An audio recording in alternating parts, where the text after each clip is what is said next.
and welcome to episode 24 of the SmartB Sports Update podcast after episode 23 was yesterday with our special Melbourne Cup edition. How are you since yesterday, Dan? Yeah, good, thanks, John. The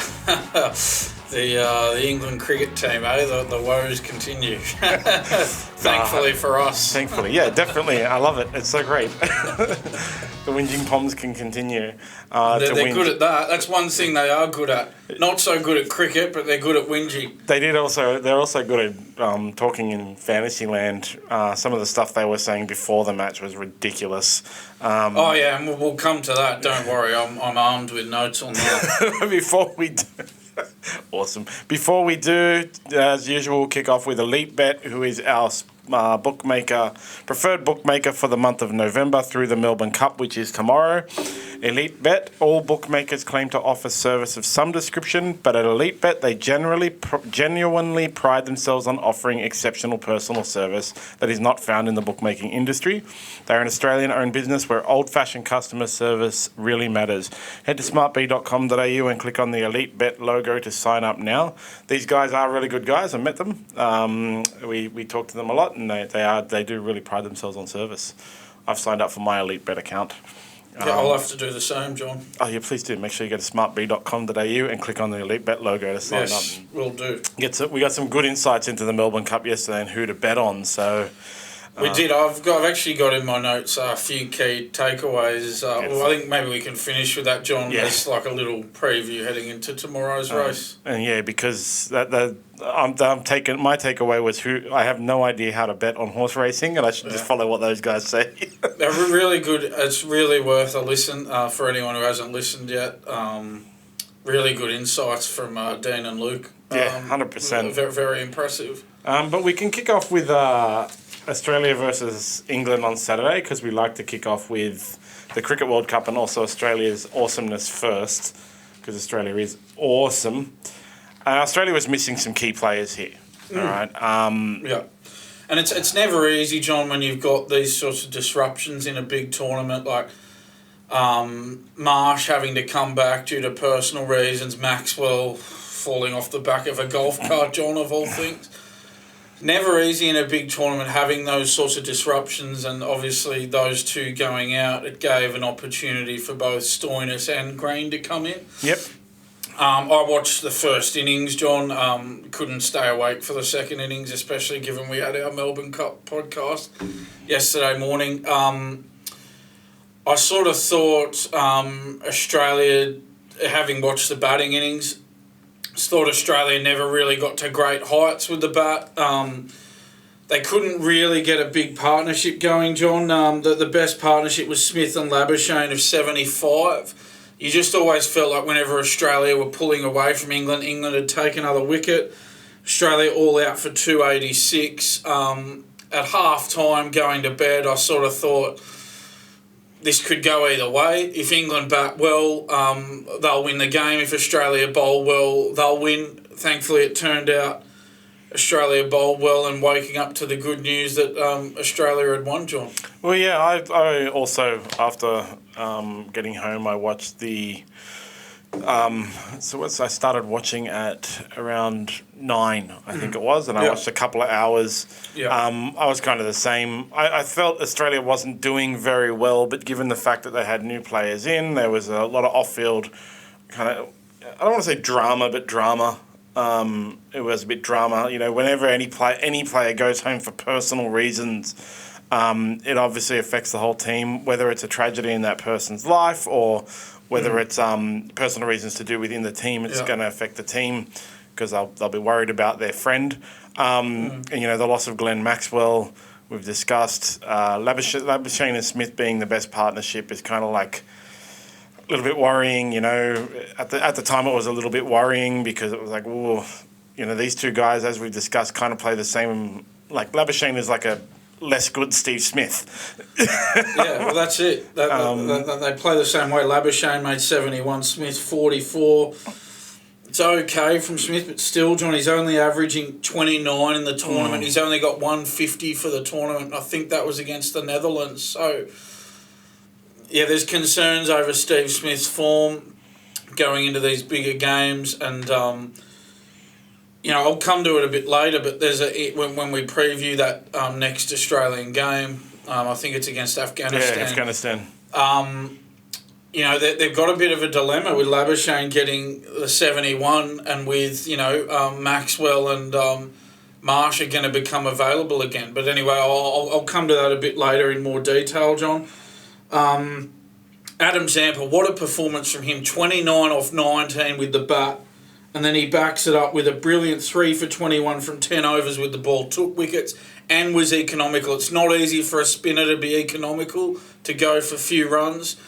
He ticked both boxes, Zampa. Batted well. Took a great catch in the field as well. That's another point, John. Australia's fielding was excellent in this game. I watched the mini, so I saw the highlights of the bowling innings. All their catching was very good. Held on to everything from what I saw, as far as I know, didn't drop any chances. Fielding's extremely important going into these bigger games. As they say, catches win matches, John. But tremendous all-round performance from Adam Zampa with ball, bat, and in the field. Yeah, and he just hit the top of the wicket-taking ladder, I believe, as well after that. It's sort of hard to look at those stats because they're changing all the time. Yeah, well, games they change on every day. Yeah, they change every day. So it is. Yeah, he sort is of wary, but you've got it 19. There, yeah. So he's now sitting at the top with 19. Obviously, but the thing is, he's played 7, and he's followed by Dilshan Madashankar, who's also played 7 at 18. But then, Marco Jansen is the next one who's only played 8. Who's only played 8, so he's played more, got less.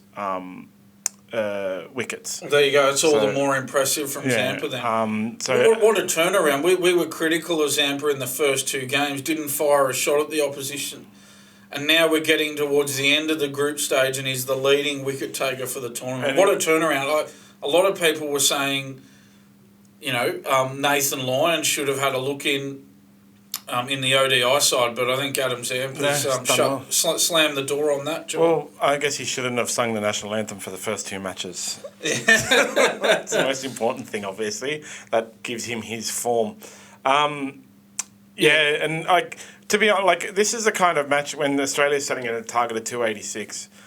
That's the kind of target you want to see in World Cup matches, you want to see not these 400s and 300s. Yeah, a genuine contest. Yeah. Unfortunately for England, well, not unfortunately. Fortunately for Australia, England's just not in any good shape. They were all out for 48.1. We're 33 runs behind. They weren't going to catch it anyway. And that's one of my indicators for the quality of the game, actually, is whether even if they batted all 50, would they have caught it? Their run rate just wasn't fast enough or high enough to get that 286 anyway. Yeah. England, obviously, their woes continue, and Australia's celebration of the English woes continue. Very humorous, John, to see that Johnny Bairstow was removed first ball of the innings by Mitchell Starc as well. We just throw that little bit of comedy in there. I really enjoyed waking up to that news, John. I wonder if he's going to write a book about it. Well, that's the thing. How does he whinge about that? He can whinge about everything else, Johnny, but I don't know how he whinges about that. Yeah, he can write a book. He's English. He can find a way. That's why they're the Olympic gold medalists in whinging, because they can find a way. So, John, that's 5 wins in a row now for Australia. A great turnaround. They lost their first 2 games of the tournament to India and South Africa, and at that point we were saying, well, they're walking a tightrope here because they had, 7 games to go at that stage and they needed to win 6 of them. So they could only afford to drop 1 more game out of their remaining games, and, we've had 5 wins in a row. They haven't dropped any. Yep. So well done to Australia. You've got to give them credit for that. They've performed extremely well under pressure. And now they're in the very comfortable position of only needing to win 1 of their last 2 games against Afghanistan and Bangladesh to assure themselves of a semi-final spot. Out of both of those matches, I would like them to beat Afghanistan, and if they have to lose one, it can be to Bangladesh to keep England down the bottom of the ladder. Yeah. I think Australia. I think we probably just need to think ahead on that one and go. if Australia are going to do anything in the semi-finals, they really need to be knocking over Afghanistan and Bangladesh fairly comfortably. You want them to beat them both. And that's the thing, not just winning those games, but showing really good form in those games as well, because as we're going to come to, John, it's not going to get any easier at semi-final time. Glenn Maxwell, still, it's like there's the range for timeout. He may not be back for either of those games. So they need to be going into the semis in form so Maxwell can come back in and not have a negative effect. They need all the pieces of the puzzle to come together for the semi-finals, John. So Australia versus England was awesome. So England have now officially been eliminated from the tournament, and now they're in a real battle to qualify for the 2025 Champions Trophy. They're in the dead zone, John. They're in the relegation zone. They're in trouble. They may not qualify for that Champions Trophy. Well, they need to win both. And they still need to rely on results as well, because they've got a better... No, wait. They have a worse net run rate than both Sri Lanka and Netherlands. Worse net run rate than the Netherlands. Wow. They've actually got the worst net run rate in the tournament, obviously, because they're sitting at the bottom of the ladder. And so they would need to win, boost their net run rate, and hope that Netherlands and Sri Lanka both lose and drop their net run rate. And we've seen overnight net run rate can change a lot depending on the outcome. But to be honest, I don't see England actually winning any of their last two. I hope you're right. I mean... who have they got? Wouldn't that be extraordinary? In an 8-team tournament that England wouldn't qualify for the 2025 Champions Trophy. So they've got Netherlands this week, which will think, and then Pakistan. I don't think they'll beat Pakistan. I hope they don't beat Pakistan, but I don't think they'll beat Pakistan. And of course they can beat Netherlands, because Netherlands is already well overachieved for the tournament. But I would hope that they don't. Netherlands is smarting. We'll get to them in a second, but we had India versus Sri Lanka on Thursday. I was just going to, just before we go on to the next game, John, I was just going to read out a quote from Joe Root. That's right. Yeah. It didn't age well, John. Before this game, John, Joe Root said, quote, "Man for man, I'd have this team every day over the Australians." End quote. They're delusional. Didn't age too well, John. They whinge and they're delusional. I forgot about that. Yeah, we did. We just talked about it outside. Or maybe before we started. What an absolutely... Is he on mushrooms? Yeah, and it wasn't just him, John. And I know Stuart Broad's not in this squad, but there's a general theme here, John. Stuart Broad revealed he called Pat Cummins, quote, "an absolute disgrace" after Johnny Bairstow's controversial dismissal in the Ashes. When are these guys going to get over something that happened months ago, John? Seriously, this is unhealthy, and you could even argue that this has seeped into their World Cup, that they're so obsessed with something that happened, a long time ago now. In a test match. In another format of the game. That is this just... Are they never going to get over that one incident? From a 5-test series. So a bunch of sports people go through media training, and part of media training, what the media does is deflection. So maybe that's part of that, how to deflect from your current failures, talk about something well in the past to keep people interested in that instead. Because instead of we talked about how bad England is, but instead of continuing to talk about how bad England is, a lot of people are talking about how they're still going on about this wicket. They're stumping, they're still whinging about it, blah, blah, blah. But it's not working, guys, because we're still laughing at England cricket, and it's just piling on. We're just giving us more ammunition. Yeah, I mean, they need to take some advice from, Ted Lasso, John, the goldfish 10-second memory, forget about it. They should go watch that show. Or just sit down and then binge watch 4 seasons. I got to be honest, and I stole that off Kerry O'Keefe. He had that line. Full disclosure, I love Kerry O'Keefe's commentary, his analysis and his humour and his insights. He's fantastic. They should go and watch the whole show and learn to just stop whinging, because that's one of the main lessons of the show. Just stop whinging. Yeah, memory of a goldfish, John. 10-second memory. That's the way to be, isn't it? You can't change the past. If they really need to move forward, John. If they really want to keep whining about that stuff, something that happened in the Ashes, and think it has any effect on the World Cup, then they're the ones making it have the effect. It's like they need therapy or something, John. Over something serious therapy over a cricket decision. Honestly. You've got to write books about it and stuff like that. I mean, if you can't deal with a decision in a cricket match, how can you deal with all the other hurdles of life? Speak your voice. Yeah. Look inwards. Whatever other mantra you need to just get over this silliness. But yeah, let's talk about India and Sri Lanka. So this is last week on Friday. Yash came in and he had the glee in his voice, which I haven't heard until he's walking today. Yeah. He started the day with. Did you watch the cricket? Yeah. Second time in, what did he say? Second time in 2 months that India has done this to Sri Lanka. Yeah, you couldn't wipe the smile off his face this morning, could you? So, look, they set a target of 357, which is ridiculous in itself, okay? They batted out the innings. And then Sri Lanka all out for 55. Yeah, I mean, that margin, that's a 302-run margin. That's just extraordinary, John.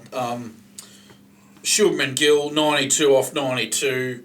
Great performance from him, the opener, John. Virat Kohli, 88. Shreyas Iyer, 82, John. India's big guns with the bat firing at the business end of the tournament. And with the ball as well, John. You just can't fault India's performance at the moment at all. Mohammad Shami, John, 5 for 18 with the ball. Extraordinary. And Mohammad Siraj, 3 for 16. There's ominous signs for every other team in the tournament. Well, what I take away from this match is India is actually down on form when compared to the Asia Cup, because they got Sri Lanka out for 50 and 15.2 overs. So they did have a much better economy with the ball in the Asia Cup than they did in the World Cup, because it did take them 19 overs over 15. Take whatever you can. Yeah. This is when you think this is scary, and it is only Sri Lanka.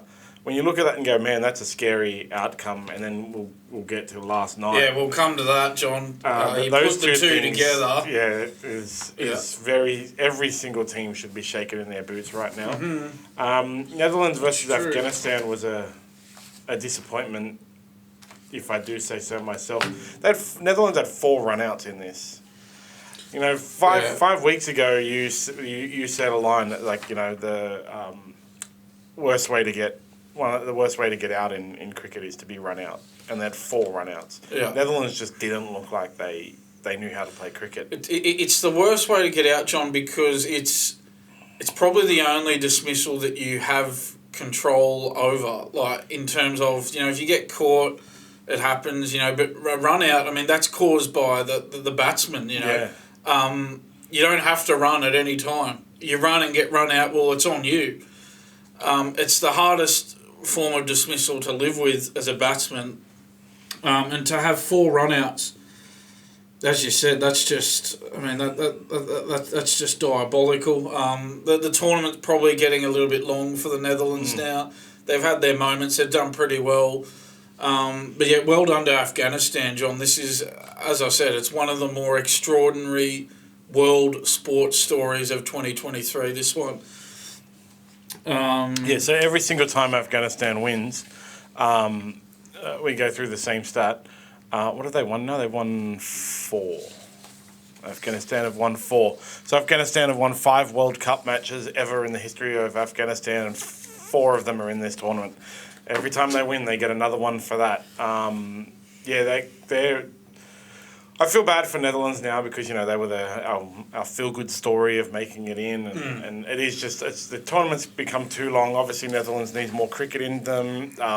I think maybe the pressure of this game, which was at the beginning of the tournament, technically the game they had the most chance of winning, got to them, and it felt like there was meant to be competition in it, and there just wasn't, because the pressure was too much for Netherlands, and they just made basic mistakes. I mean, going into the tournament, John, you would have, and if you had to, put the teams 1 to 10, you'd have the Netherlands at number 10, and you'd have them not winning a game. Yeah, so the fact that they've won 2 games is a great achievement for them, and they've achieved above expectations as it is. Even if they lose their last 2 games, they've still to have won 1 game was an achievement for them. They've won 2, so we do have to keep things in that context for them. But it's just this specific game was, Yeah, it's because they were playing against another minnow side. Yeah. And in all honesty, I know Afghanistan are going well, but in all honesty, they would have looked at it and gone, well, we won 2 games, we're a chance here, and that they disappointed us in this game. Yeah. But I think that was, like I said, that was just pressure. Tournament's too long. This is probably more cricket than the Netherlands world cricket than the Netherlands cricket team ever played in a single year. And that's the thing, John. They're not playing the same amount of games as these other sides. Then they're not getting the miles in the legs like these other sides are. So they're just not used to this sort of tournament. That's got to be a factor as well. They're not used to tournament play. So disappointing match. Actually, it was the match that outside the South Africa-India match that was most looking forward to, but unfortunately didn't turn out how I thought. Afghanistan ends up winning by 7 wickets in just 31 overs. Again, I go back to they got Netherlands out 46.3 overs. Even if Netherlands had a bat out the innings at 179, they weren't going to set any difficult target for Afghanistan to get. Just an unfortunate outcome for that one. But it's not as unfortunate as the New Zealand versus Pakistan match. Which was our second shortened match of the tournament. So New Zealand set a hefty target of 401, which is massive, just a massive target. And then it was rained out, and we went back to the Duckworth-Lewis system, and Pakistan ends up winning by 21 runs after only having to bat 25.3 overs. Yes. Look, John, I don't know about this Duckworth-Lewis system. It makes cricket dumb. I think it factors in, the stage of the innings it is. It factors in, how many wickets the team's lost. The fact that a run rate climbs as the innings goes on, and obviously that whole idea of, you double a team score after 30 overs. Yep. But it doesn't factor in things like, strength of batting order as a whole, I mean. So you could have a really good, top order performance. Which they did. Which they did. And a massively good one. They got 1 out, 200 runs. Their partnership was ridiculous. Very careful with my pronunciation again, John. Fakhar Zaman, 126 not out, and Babar Azam, 66 not out. Great performance by those 2 guys. But, again, the Duckworth-Lewis doesn't factor in that, their batting order falls away towards the end. It gets weaker as they go on. Especially with Pakistan. And that's why, New Zealand set this 401 target, and we talked about many times the what-ifs of the world and delving into the multiverse and thinking you can predict something. But at the time, we can even check odds fluctuations for this match. But that's the thing, John. I mean, Babar Azam is their best player, right? Yeah. So once New Zealand remove him, you've got Rizwan, Shakil, Ahmed. None of them are as good as Babar Azam. If New Zealand were able to see the back of Babar Azam, they'd get into that sort of middle order to lower order.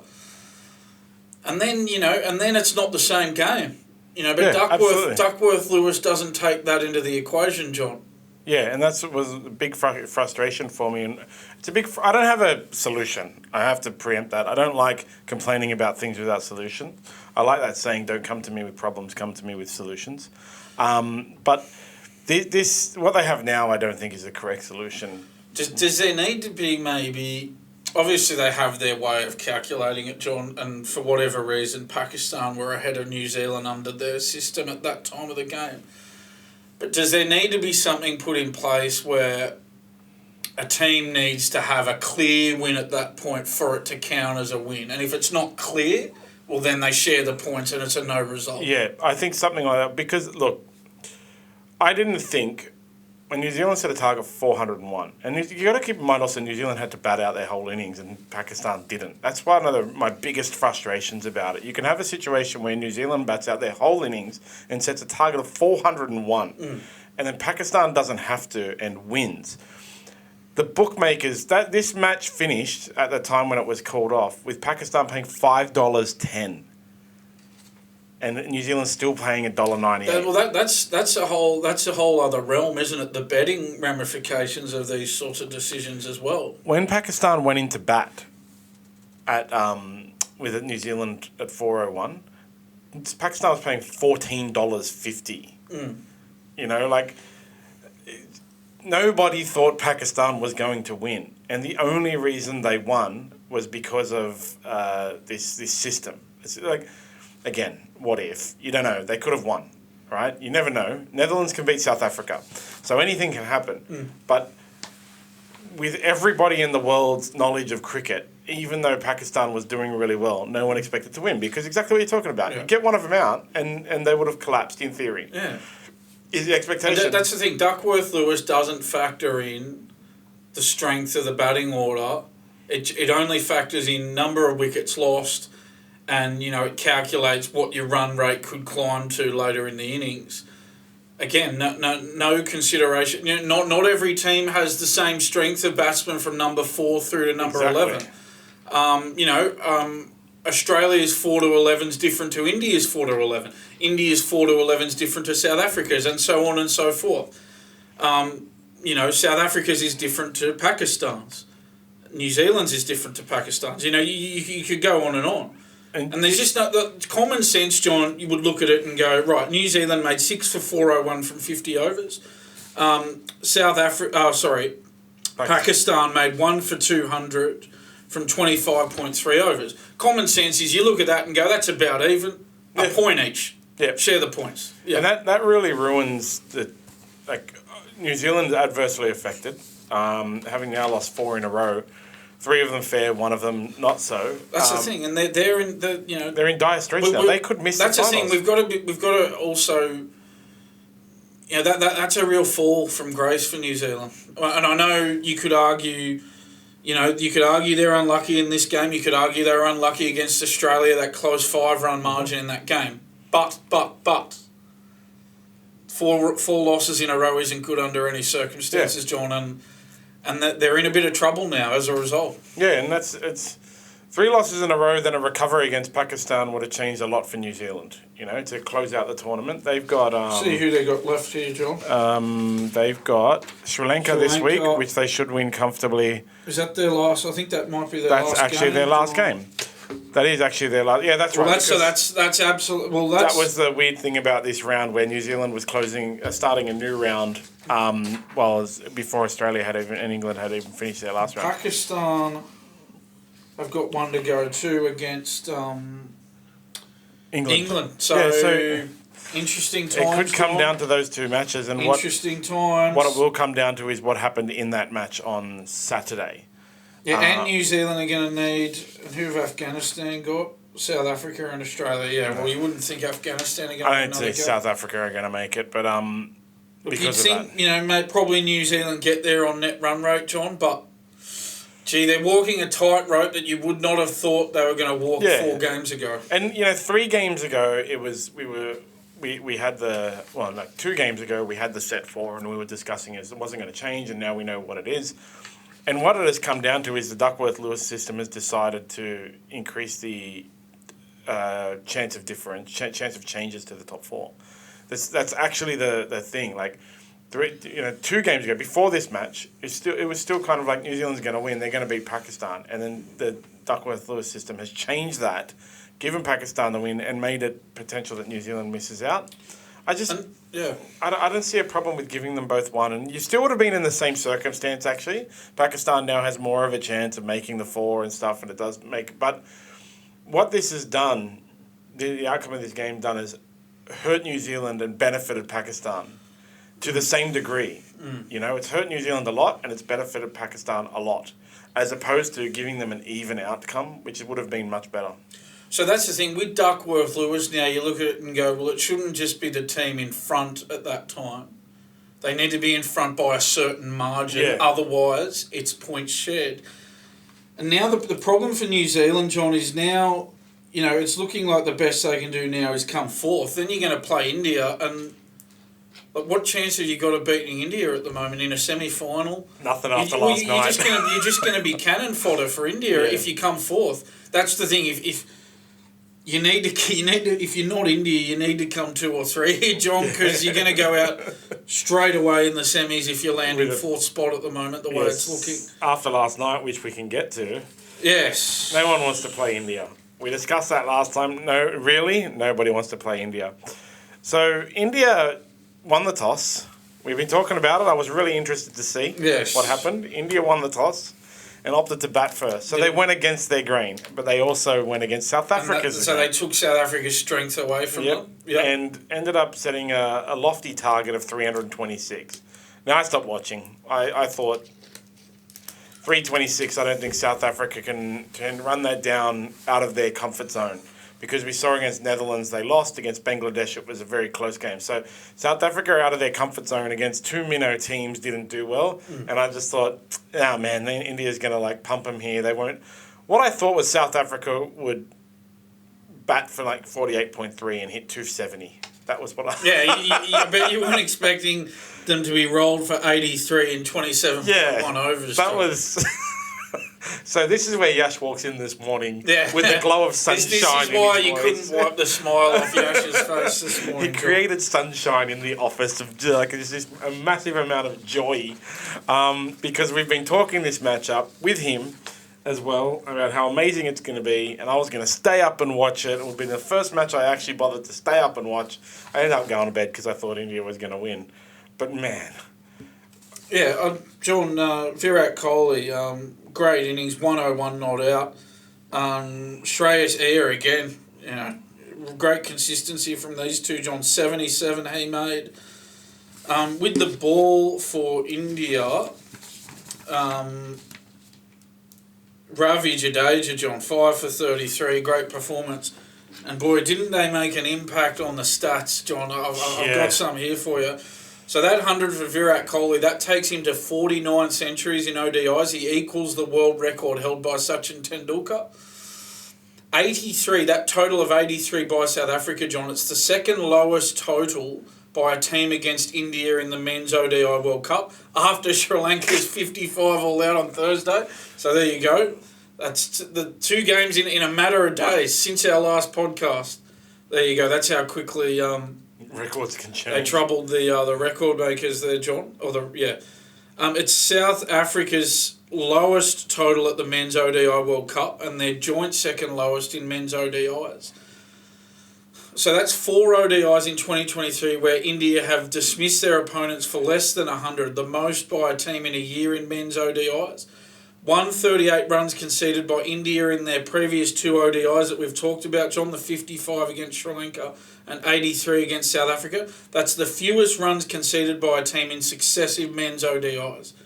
There you go, 243. South Africa's margin of defeat against India, 243 runs. That's their biggest by runs in men's ODIs, their biggest defeat. 5 ODI wins for India by a margin of 200 plus runs in 2023. No other team has won more than 3 men's ODIs in a year by a margin of 200 plus runs. And Ravi Jadeja's only the second Indian spinner to take a 5-wicket haul at the men's ODI World Cup. There you go, John. A lot of records. So this was actually up to now the biggest game of the tournament from the top. So this was definitely the biggest game of the tournament. Both of these teams were in red-hot form. A lot of pressure on South Africa, and they folded. And so that gives everyone in the finals, a happy time. They all got to be confident now that if they come up against South Africa in the final, South Africa hasn't solved their problem of big game issues, and they're going to roll them in the big game. It's probably going to be Australia playing them in the semi-finals, and you'd have to be really confident about it. Yeah, that's the thing. It's a bit of a double-edged sword for Australia. Now you're confident they're going to make the final. Well, I am. I don't know about you. I think 100%. You probably agree, John. Yeah. But what are they going to be facing in the final, John? That's what we're worried about at the moment. What concerns me looking at the tournament, taking a step back, looking at the tournament as a whole, is where you could have a situation where Team 1 are beating Team 2 by that 243 run margin, John. That concerns me. You'd want to see a closer game than that with the two top sides. But yeah, it does. We do look at the, is this the old South Africa making a return at the wrong time? And we have to bring it up because their record in big games is terrible, John. Yeah, I think so, because opening the tournament, they beat up, or second round of the tournament, they beat up Australia, right? And then they had the issue against Netherlands that they lost. So the second round wasn't a big game. It was just two powerhouses of the tournament. South Africa looked good. Then against Netherlands, they lost because they were out of their comfort zone, where they had to bat second. Then against Bangladesh, they lost. Like, the other matches were all small, and even against Bangladesh, it's a small match. It's not a big match, against Bangladesh. But they looked bad. This was the biggest match of the tournament so far, by far. These two teams, both in red-hot form, absolutely beating up quality opposition. Like South Africa having a couple of issues, but still coming to the fore. A lot of pressure on both of these teams to see who was going to be like the top dog of the tournament. And South Africa folded. Just folded. They put up no fight with the bat or ball. Yeah, John, that Jadeja taking that 5-wicket haul. If Australia were to play South Africa in the semi-finals, and that's looking like it's increasingly more likely now, someone like Adam Zampa is going to look at that Jadeja performance and go, well, I could do the same. Absolutely. 100%. Yeah. And because it's going to be more pressure, right? It's actually, like I said, this is the biggest game of the tournament so far. There's for the rest of the tournament, there's no game that matches this, okay? The two matches in the semi-finals, they are the next time we're going to see big, important games. It's going to be looking like it's going to be the India versus New Zealand or Pakistan, Australia versus South Africa. No matter the outcomes, Australia might come second, South Africa might come third, but it's going to be Australia versus South Africa and India versus New Zealand or Pakistan. We know India can perform in big games. We know historically they have issues in knockout games. I can't see them losing to New Zealand or Pakistan in a regular match. But, we don't know what's going to happen. They can overcome their issue. South Africa clearly hasn't overcome their historical issue. And like I said, Australia's probably sitting there rubbing their hands together sweet, we're going to have to play South Africa. Yeah, they bashed us at the beginning of the tournament. But who cares? Because they haven't overcome their issue with big games. And we're fine with big games. That's right, John. And that's the thing. Just looking at these numbers again. So Jadeja took 5 for 33 from 9 overs. His economy rate was 3.66. Zampa against England took 3 for 21 from 10, an economy of 2.10. So Zampa's economy is better than Jadeja. Jadeja tore South Africa apart in that game. And Zampa's economy was better than Jadeja's. Yeah. So Australia's going to be sitting there going, well, we got this. We're sweet. I hope they don't get overconfident, which is actually an Australian issue across all sports. And especially in cricket, John, too often they don't switch gears enough. They go all out attack, and if that doesn't work for them and it falls to pieces, they don't have a plan B. So they need to be wary. I heard some really good commentary from Ricky Ponting in that game Australia played against England, John, and he was saying that sometimes you need to, you need to lower your expectations with the bat. Yeah, you need to look at the pitch, look at the bowlers, and go, look, today we're not going to make 380. So we need to be happy with, 300 today or 310. Really good insight from Ponting. Because you'd much rather get 280, 290, 300, which they did get 280, but you'd much rather get that than find yourself getting rolled for 200 because you went way too hard all out trying to get 400. Yeah. You'd much rather settle for a 280, 290 than have that happen. Really good comment from Ponting. Australia should listen to their former captain. And then fall back onto Adam Zampa's run economy. It's a thing in all sports. We'll get to Rugby League soon, but it's a thing in all sports with Australia where we do tend to get overconfident and not try as hard as we should. Yeah. But there's times to be overconfident, there's times not to be. I just think Australia need to find that Australia balance. should be confident that they can beat South Africa in the semis, but just make sure you retain that rein in that overconfidence. Yeah. We can move on to our previews.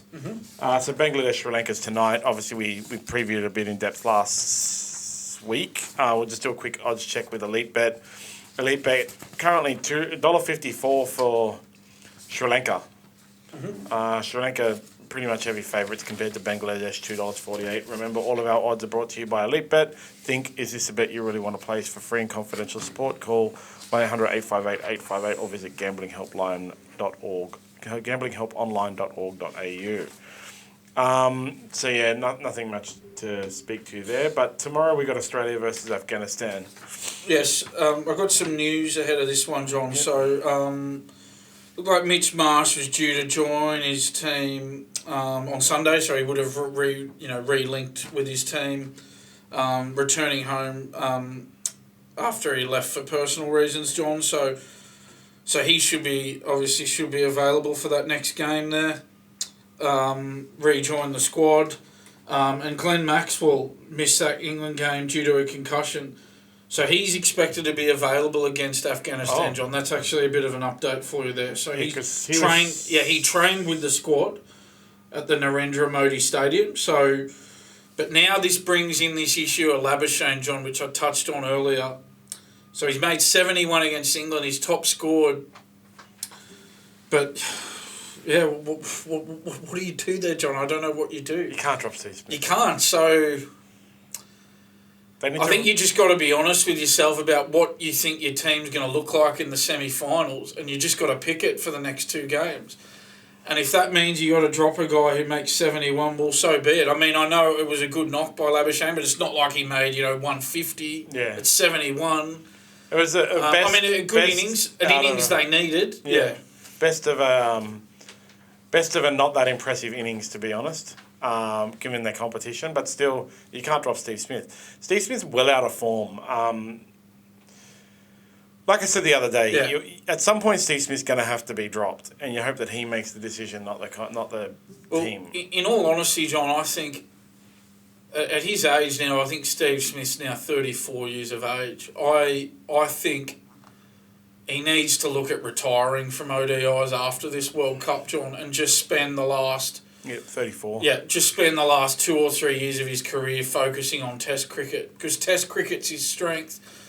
Test cricket, he can just bat without thinking about it. He can play his game. There's no time constraints on him in Test cricket. ODI cricket, I think a lot of times he just doesn't know. He just finds it hard to apply his game to the format. And I think, obviously he's 34, so he's not going to be playing the next ODI World Cup at the age of 38 in 4 years' time. Yeah. So I think, after this ODI World Cup, retire from 50-over internationals, retire from T20 internationals, just focus the last 2 or 3 years of your international career on Test cricket. Well, he can play the summer cricket and then play your 2020 franchises, But like I said, you don't want to drop Steve Smith. Hopefully he just realises he needs to drop himself. No, I don't think you can, John, because to be honest, I think if they're going to beat India in the final, and it's probably not likely at this stage, but you never know, they need everybody, including Steve Smith, to be firing in that game. You just really want him to find form. Yeah. That's the thing. And Afghanistan could be his turning point to find form, because Afghanistan's obviously... an easier opposition. Yeah. Afghanistan and Bangladesh could play him into form here, John. So I think you got no choice. If you've got Maxwell and Marsh available again for this Afghanistan game, you've got to drop Labuschagne, John. You just got no choice. It's not ideal. And look, a good contribution from him in the last game, 71. But you got no other option, John. It's for the greater good. You need to pick the team that you think is your best chance in the semis and the final. You need to pick that team now and stick with it. 100%. Yeah. So then England versus Netherlands is on Wednesday. Elite Bet odds. England is currently paying $1.10 with Netherlands paying $6.90. So this odds speak to it. This is England's obviously heavy favourites, but at least Netherlands aren't paying $12 or $14. Yeah, it would be. We talk about the comedy of this England cricket team. Well, this should take the cake, wouldn't it, John? I If they might were to... put a sneaky fiver on Netherlands just to be funny and then tweet it out and post it to the English, tag the English cricket team. What a win that would be. I don't think there'd be a more satisfying bet to win than that one, John. Exactly. The Netherlands beating England in cricket. I'll definitely be betting with Elite Bet, our preferred sponsor. Go to smartb.com.au and click on the Elite Bet logo. And then New Zealand versus Sri Lanka is a pivotal match for New Zealand, obviously. They're favourites at $1.27 with Sri Lanka paying $3.70. They have to win. This is their last match. So they can only finish with 10 points. Which, it's funny, we've been talking about 6 to get into the finals. It's actually going to be 5. Yeah. 5 wins to get into the finals. The fixtures have been determined already for the semi-finals, with India being the only team that can actually make the semi-finals. It's still possible for South Africa. Yeah, the only team that's locked in at this stage. Yeah, it's still possible for South Africa to miss out. So that should really play into New Zealand. They need to work hard. They need to be the best they can absolutely be to win this match. I think, to be honest, John, I think South Africa have qualified because they've won those 6 games. So, is there some remote mathematical chance that they couldn't? Does Pakistan have 2 more or 1 more to go? Only 1 more, and New Zealand only have 1 more. Yeah, so I think South Africa are there, John. Yeah, the organisers have not determined as yet that South Africa have made it to the second semi-final. You know why? It's because of the position. They could possibly finish 3rd, South Africa. So they can't lock them So in. they're not sure exactly which position they're going to finish. Yeah. But they will be there somewhere. Yeah, they can't finish 4th. They can only finish 3rd. Yeah. Because Australia still has 2 matches to go, as does South Africa. Well, does South Africa have 1? South Africa has 1, John. Yeah, so Australia can actually pip them. Australia's got the possibility of 14 points, which would push South Africa down to 3rd, and New Zealand or Pakistan and Afghanistan are the only ones who can make. Yeah, South Africa still have to play Afghanistan, actually, so there you go. And then, so that's the previews. We can do the standings as of round 7. It's obviously round 8 now. I've got... If you want, that's got the...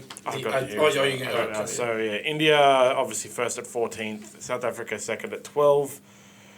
Australia, 3rd at 10 points. And then New Zealand, Afghanistan, and Pakistan are all on... So at the end of round 7, actually, it was New Zealand, Afghanistan 8. So Afghanistan was 5th, Pakistan was 6th. But then with that win, puts Pakistan up into 5th. Obviously, with some teams still to play. Sri Lanka and Netherlands are 7th and 8th on 4 points, and then Bangladesh and England down the bottom, coming 10th. How sweet it is! Yeah, India have gone to 16 points for that win last night, John. Yeah. South Africa still on 12, losing last night, and New Zealand and Pakistan both on 8 points, locked in 4th and 5th spot there. New Zealand just ahead on net run rate. So Afghanistan could still possibly make the finals if they win their last 2. New Zealand and Pakistan only have 1, so they can only get to 10 points. Yeah, but Afghanistan can actually get to 12. Yeah, the only ones really out of it at this stage are Sri Lanka, Netherlands, Bangladesh, and of course our friends England. Yep, so thank you. It's not possible for Australia to miss out. It's actually not possible, even if they lose their next 2. Is that right? Yeah, because... New Zealand, actually it is possible. So New Zealand and Pakistan New Zealand and Pakistan only have 1 left, so they can win 1. They can only get to 10 points. But their net run rate is very good, Australia compared to New Zealand and Pakistan. So unless there's a massive as I said, we should touch on that. We've been talking about for all this time that South Africa's net run rate is unbeatable. India just reversed it. India's net run rate now is plus 2.456, and South Africa is 1.376. That's the thing, India beating up on South Africa to that degree has opened the door for Australia to go ahead of South Africa on the table. So New Zealand and Pakistan have positive net run rate, with New Zealand ahead but at 0.398. Excuse me. And Pakistan at 0.036. Australia sits at 0.924. So in theory, Australia should Australia lose their next 2 matches, New Zealand and Pakistan and Afghanistan could possibly overtake Australia, but it's just not likely. So yeah, Australia will either be second or third, and New Zealand, Pakistan, or Afghanistan have the potential to be fourth. But given that outcome of that Duckworth-Lewis nonsense the other day, I actually really hope it's New Zealand. That would be the universe's fairest outcome. Yeah. Yeah. Yeah, to be honest, Sean, I'm not going to go as far as to say they deserve to be there because they've lost 4 games in a row. But, if they get there, they get there. Well done. But Pakistan previously lost 4 in a row, right? Oh, did they really? I think it was, yeah. Yeah, they lost, okay. and they've won their last 2, out of those 2 teams, okay. I feel like New Zealand is more deserving, and Afghanistan is actually definitely least deserving. Because Afghanistan haven't beat... Who did Afghanistan beat first? So they beat England. Afghanistan haven't beat anyone big. I think that they did beat England, didn't they? But yeah, so it's just all unfortunate. Was there another game they won against a relatively big team there, John, that I'm not... Afghanistan is going to lose to Australia tomorrow. They beat the Netherlands. They beat Sri Lanka. Yeah, well, that's, that's pretty good for them. Better than them. They beat Pakistan. Yeah, there you go. They beat Pakistan. There you go. So that's the thing, John. I think, the team that comes fourth will have earned the position, whoever 100%. It is. Yeah. I just hope it's New Zealand because I think at this point in time they deserve it. They deserve it. Not so much that they've earned it, but they deserve it. And then, but the outcomes of the next 2 days will decide. If New Zealand were to miss out on the semis, that would be... Well, the previous 4 World Cups to this one, they made the semi-finals. So it'll be the first time in a long time that they haven't made the World Cup semi-finals. And Australia has a rivalry with New Zealand, but as long as England is in the tournament, then Australia and New Zealand are friends. Yeah. England's the number 1 enemy, John. Exactly. We can tolerate New Zealand, but not England. Yeah. So is that all for cricket? I think so, John. I think we've done a pretty comprehensive wrap there. So another sponsor, Winning Edge Investments, provides industry-leading betting tips, advice and education, enabling you to invest intelligently and generate long-term profits by treating your betting as a business. winningedgeinvestments.com. Winning Edge brought us the Melbourne Cup podcast yesterday, which, as we've mentioned, definitely worth a listen. Gives great insights into every runner and also trainers, jockeys, everything actually. So let's look at Saturday's Rugby League result. John, what happened, eh? New Zealand 30 beat Australia 0 in the Pacific Championships Cup final in Waikato, Hamilton. Oh, terrible performance by Australia, John. Just shocking. Jermaine Osako got a double for New Zealand and kicked 5 goals, John, an 18-point haul. Very impressive from him again. What an appropriate way for him to finish a season where he was the top try scorer and top point scorer in the NRL, John. What happened is a 59% possession to New Zealand. Mm-hmm. Where was the thing? The one stat that I really wanted to get into, defence. With 51 missed tackles by Australia. 51. How un-Australian. 22 ineffective tackles by Australia compared to New Zealand's 33 missed tackles and 6 ineffective tackles. Yeah, New Zealand had 7 line breaks to 0, John. New Zealand had 15 offloads to 4 as well. Glaring statistics. So errors and penalties were pretty even. 12 for Australia and 10 for New Zealand. 5-5. Okay, and this when you look at rugby league stats and you have a possession rate of 59 to 41, it usually comes down to one team has a massive difference in errors or penalties, right? Because the main way you get extra possession is the opposing team dropping the ball. Yeah. Or the opposing team giving you more possession by giving away penalties. Yeah. But the way New Zealand got more possession this way was just by scoring a crap ton more tries and continually getting the ball back. Yeah, I mean, John, that was Australia's biggest test losing margin after they went down to New Zealand by 24 points in 1952 and in 2005. So the last time the Kiwis beat the Kangaroos was in 2018, so it's their first win over Australia in 5 years. Just, extraordinary numbers here, John.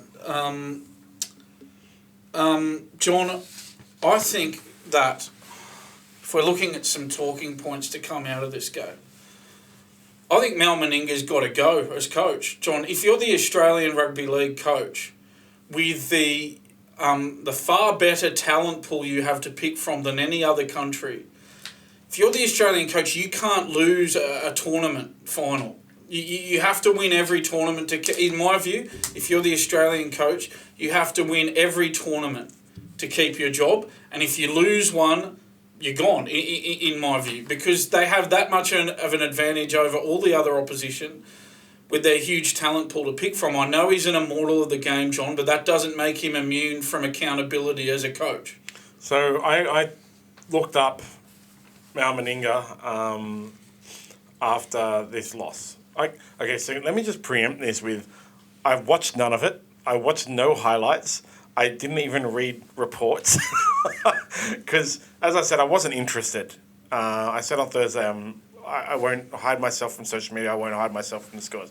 Check score, saw 30-0, went, well, I don't care. But then I thought, yes, exactly as you. Losing a major tournament, well, not a major tournament, losing any tournament for an Australian coach in a final, especially after beating them last week, would prompt me to say that Mal Meninga has to go. And I went and looked up his record and all that kind of thing. He's sitting at like 88% win rate. Australia's only lost 3 matches. Of course. And if you drill it down to the statistics and put all that on paper, you just go, well, he doesn't need to go. But when you take a more worldly view and you realise, like, how did they lose? That's the thing. You can't look at winning percentages for an Australian rugby league coach, John, because, of course, they're going to have a good winning percentage, John. You or I could coach the Australian team, or producer John could coach the Australian team, and they'd win 88, 90% of matches, John. That's why you can't look at that. It's basically, in my view, the Australian team lose a tournament, don't win a tournament, the coach goes. Yeah. It's that simple, because you have that big talent pool, John. Australia looked like they didn't want to be there, John. They looked completely flat. They were just...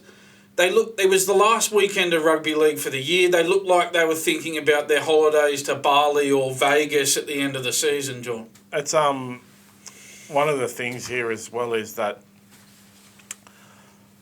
there were selection choices at the beginning, which we discussed extensively, that were going to justify themselves as a fake justification. Things like, unfortunately for Teddy, picking Teddy over Ponga or Reece Walsh, Kalen Ponga, the Dally M winner. Why was he not there after whoever it was? Addo Carr got dropped. We bring up Dylan Edwards over Ponga, the Dally M winner. And that's actually what the Australian coach comes down to, okay? It comes down to, did you select the right team? Yes. Select the right team, let them run. That's your only job. Then, with the controversies, off-field controversies surrounding Payne Haas and the national anthem and Mal Meninga's fence-sitting, it's, in an Australian team, the coach's job is first, select the right team. A lot of the time, because of the talent pool, bad selections will justify themselves falsely, which over the tournament they did falsely. When it came to the big game, they didn't. And then their second job is to keep that team on track to just play rugby league. Be a manager. You're almost like a team manager of a team. You don't have to coach them to win, because everyone in that team is a winner. 100% of the players. It's the best individual, in theory, best players in the world, combining to be the best team in the world. James Tedesco looked tired, John. He was not at his best in that game.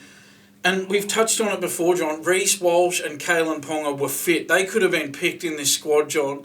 So that's what Meninga has to take accountability for ultimately, not picking two very informed players. Reece Walsh was a superstar this year, took his team to a grand final, nearly won it with them. Kalen Ponga, the Dally M medalist this season, overlooked for James Tedesco, who had, by his standards, a subpar season on the whole, John. That's where Meninga falls on his sword as well. He's got to take accountability for that, John. And, as you said, this is where the Australian coach earns his money. Yeah. like I said, after I saw the score, I went and researched Malmaninga to go, he should, because my immediate thought was, well, Malmaninga's got to go. And then I went and looked at the statistics, and I was convincing myself that he doesn't have to go. And then I realized, no, actually, statistics is nonsense. You're right. You're 100% right. The statistics is nonsense. Yeah. You can also go back, and look at these other... who else have they lost to? They lost to Tonga. At that point, you would think that they shouldn't have lost to Tonga. And that falsely put Tonga beating, I think New Zealand and England and Australia were all in the same year or whatever it was, falsely put New Zealand and Tonga into a Tier 1 team rating. I don't know who can go on and coach. Maybe Brad Fittler can take over. Producer John. Producer John could do the job. It's just he should be the next. They should not have coach. lost this, and I'll repeat. I haven't watched nothing of it. I haven't read reports. I haven't watched highlights. I didn't watch the game. I just don't care because I don't care about the tournament. And to lose 30-0 as well, not just losing, but losing like that, John. John, they really missed the spark of Latrell Mitchell, who was injured, if you believe that, even though he played in the Koori knockout when these Australian games were being held. So, if you want to believe that he was injured, you can, John. And they missed Josh Adokar as well, removed from the squad after that brawl. They kept Val Holmes.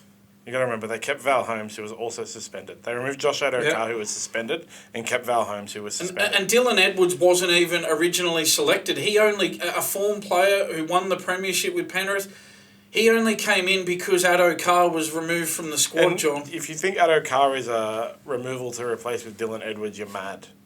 You're absolutely mad. That's the spark that Adokar and Latrell Mitchell bring. You can't coach that, John. Yeah. Those players they've just got that try scoring. They can score a try from anywhere. And Australia, they missed that big time in that final. They were flat as attack, John. New Zealand have a habit of pinching these big finals against Australia, John. In the 2005 Tri-Nations final, New Zealand won that 24-0. That was one of those previous games I talked about. They won the 2008 World Cup final against Australia, the 2010 Four Nations final, and the 2014 Four Nations final before yesterday's win. So New Zealand really making a habit of pinching these finals against Australia, John. Considering the much smaller talent pool they have to pick from, congratulations to Michael Maguire and well done to New Zealand. Michael Maguire's stocks really rising. He did well to delay that New South Wales coaching announcement, John. I think he's in a good position to ask for more money now. So there's apparently a whole thing about what he'll do with the New Zealand team as if he's going to be coaching State of Origin. That's one of the things that is actually delaying the decision that I read this morning. Do you have any issue with him coaching both teams, John?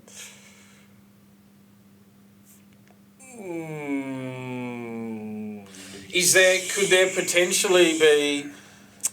there a potential conflict of interest given that as New Zealand coach it's in his interest for Australia to be hindered? I'm not saying, let me be clear, I'm not saying that he would go down that path, John, but there's that sort of, you look at it and you go, I think it's in his interest for Australia to be hindered. And put it this way, John, if you had a situation where, again, it's not in Michael Maguire's character to do it, but what if there was a dead rubber Origin game and, you sort of, if you're the New Zealand coach as well, you're going, oh, well, I'm not going to blood this young player because I don't want Australia to pick him. Or you know what I mean? Again, I'm not saying Michael Maguire would go down that path. I'm not. But it's the principle of it. You know what I mean? Yeah, I don't think that that would happen. There's so much separation between New Zealand and New South Wales from a coaching perspective. They don't have enough of an effect on each other to matter, right? So even if you did that, it wouldn't make a difference because there's no tests around that Origin time anyway. So it's going to give whoever the Australian coach is time to. I think most coaches would realise it doesn't make a difference. To be honest, it wouldn't make any difference. Now, I don't agree with any state of origin coach actually coaching New Zealand. I said Brad Fittler just then as a joke, okay? Coaching Australia. I don't want any state of origin coach to coach Australia ever. There was highly publicised issues with Ricky Stewart when he went to coach Australia after coaching New South Wales, in which he would show favourites by picking New South Welshmen. And even there was during that terrible period for New South Wales, which is about to possibly start again, even when Mal Meninga took over, where Queenslanders would sit with Queenslanders and Australians would sit, and New South Welshmen would sit with New South Welshmen. And that's the problem, as you rightly pointed out, John. The problem with having an origin coach coaching Australia as well is, on the whole, and again, the weekend wasn't a good example, New Zealand winning so resoundingly. But generally speaking, with the Australian team, because they're so much better than the other sides and have a far bigger talent pool to pick from, if you're the origin coach, you could get away with playing favourites with your origin players and going, oh, yeah, don't worry about it, mate, I'll get you in the Australian team as well. We'll beat those other teams anyway. That's another issue, with John. New Zealand, continuing to coach New Zealand, there's no issue with that.